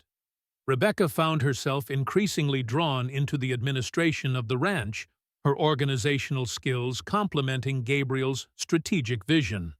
Together, they expanded the medical facilities, creating a proper infirmary that served not only the ranch residents, but also neighboring homesteaders and even Blackfoot patients when needed. The children thrived in the stability and purpose Willow Creek provided. Emma became Maria's devoted apprentice in the kitchen garden, learning Spanish alongside herbal remedies and cooking techniques. Joshua continued his progress with horses, his voice growing stronger each day as he shed the protective silence grief had imposed. It was on a crisp September evening, with the first hints of autumn coloring the cottonwoods, that Gabriel asked Rebecca to walk with him to the ridge overlooking the ranch. The sunset painted the mountains in gold and purple, the beauty of Montana territory spread before them in breathtaking panorama. "I come here sometimes," Gabriel said as they stood side by side, "to remind myself why all the struggles have been worthwhile." Rebecca nodded, understanding perfectly. "It's magnificent. When I first came west," Gabriel continued, "I was running away from my father's expectations, from the horrors of war, from a life that felt hollow, despite its privileges." His gaze swept across the valley below, where the lights of the ranch buildings were beginning to glow in the gathering dusk. "I never expected to build something that would matter so deeply. Not just the ranch itself, but what it represents." "A sanctuary," Rebecca said softly. "A place where people can rebuild their lives with dignity." "Yes." Gabriel turned to face her, his expression more open than she had ever seen it. "But in recent months, it's become something more. Because of you, Rebecca. You and your children have brought Willow Creek fully to life, in a way I never anticipated." Rebecca felt her heart quicken at the intensity in his gaze. "We've only added to what was already here," she demurred. "You created this haven long before we arrived."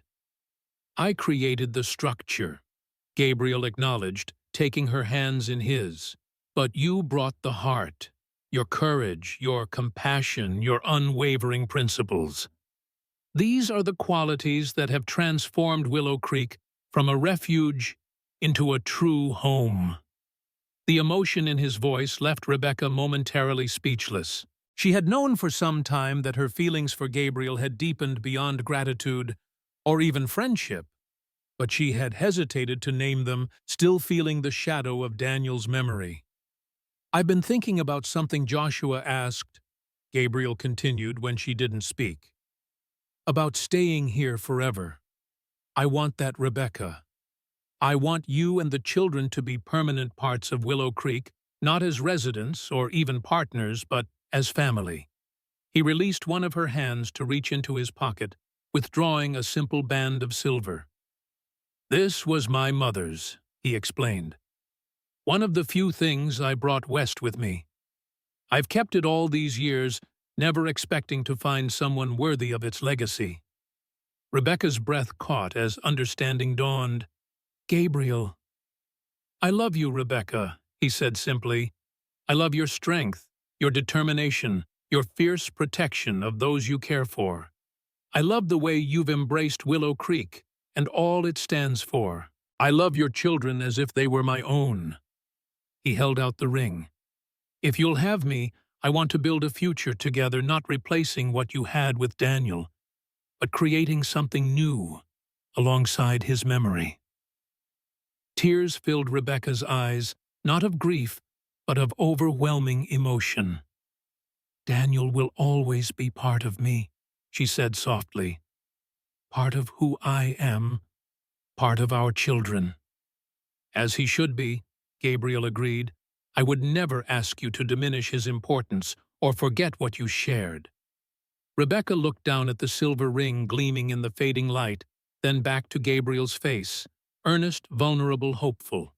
In that moment, she felt Daniel's presence not as a barrier, but as a blessing, a silent acknowledgement that life continued, that love could be found again without betraying what had come before. "Yes," she whispered, her voice strengthening as certainty filled her. "Yes, Gabriel, I love you too, and I want to build that future together."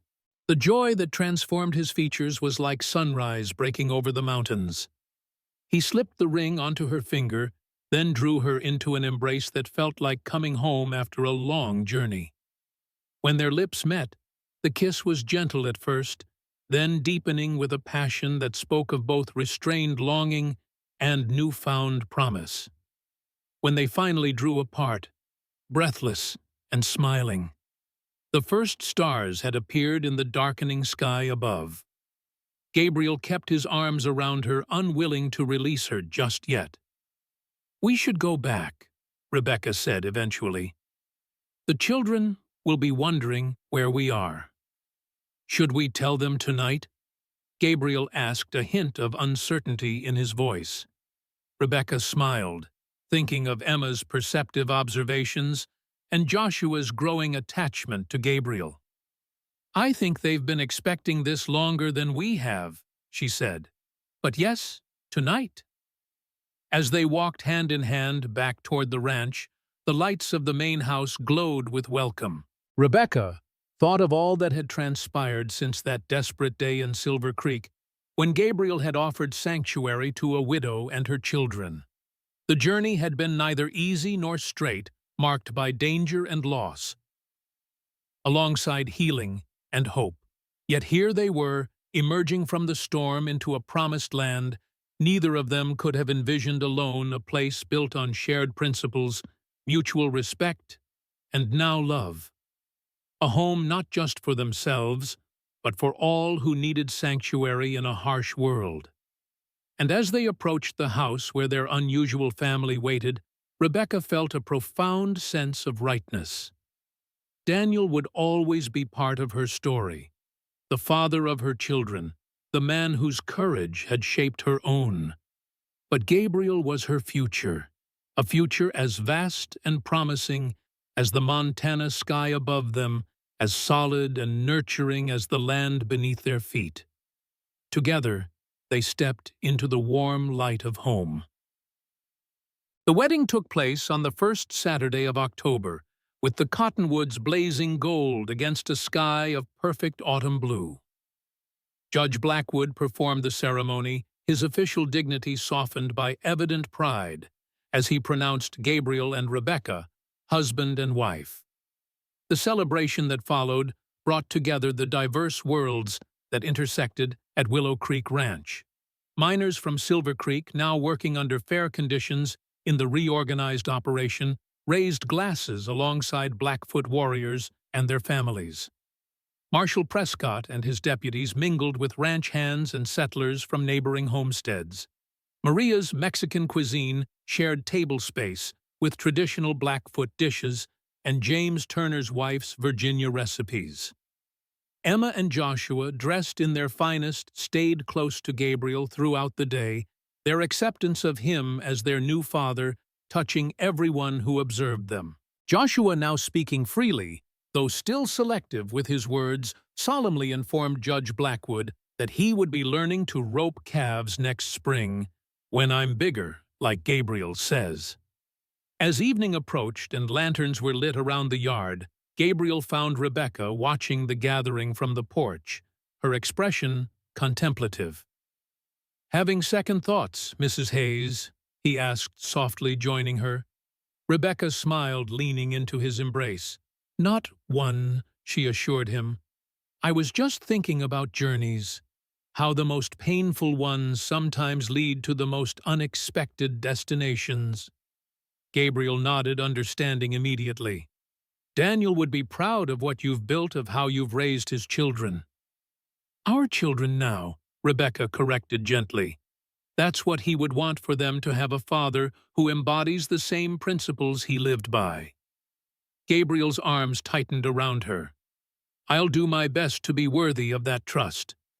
They stood together watching as Isaiah organized the musicians for dancing, as Maria distributed slices of wedding cake to eager children, as Judge Blackwood engaged in earnest conversation with Running Wolf through a translator. The scene before them represented everything Willow Creek stood for: diverse backgrounds united by common humanity, mutual respect, overcoming traditional barriers.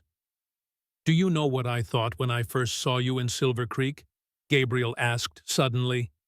"Standing there on the church steps, protecting your children despite having nothing left." Rebecca shook her head, curious.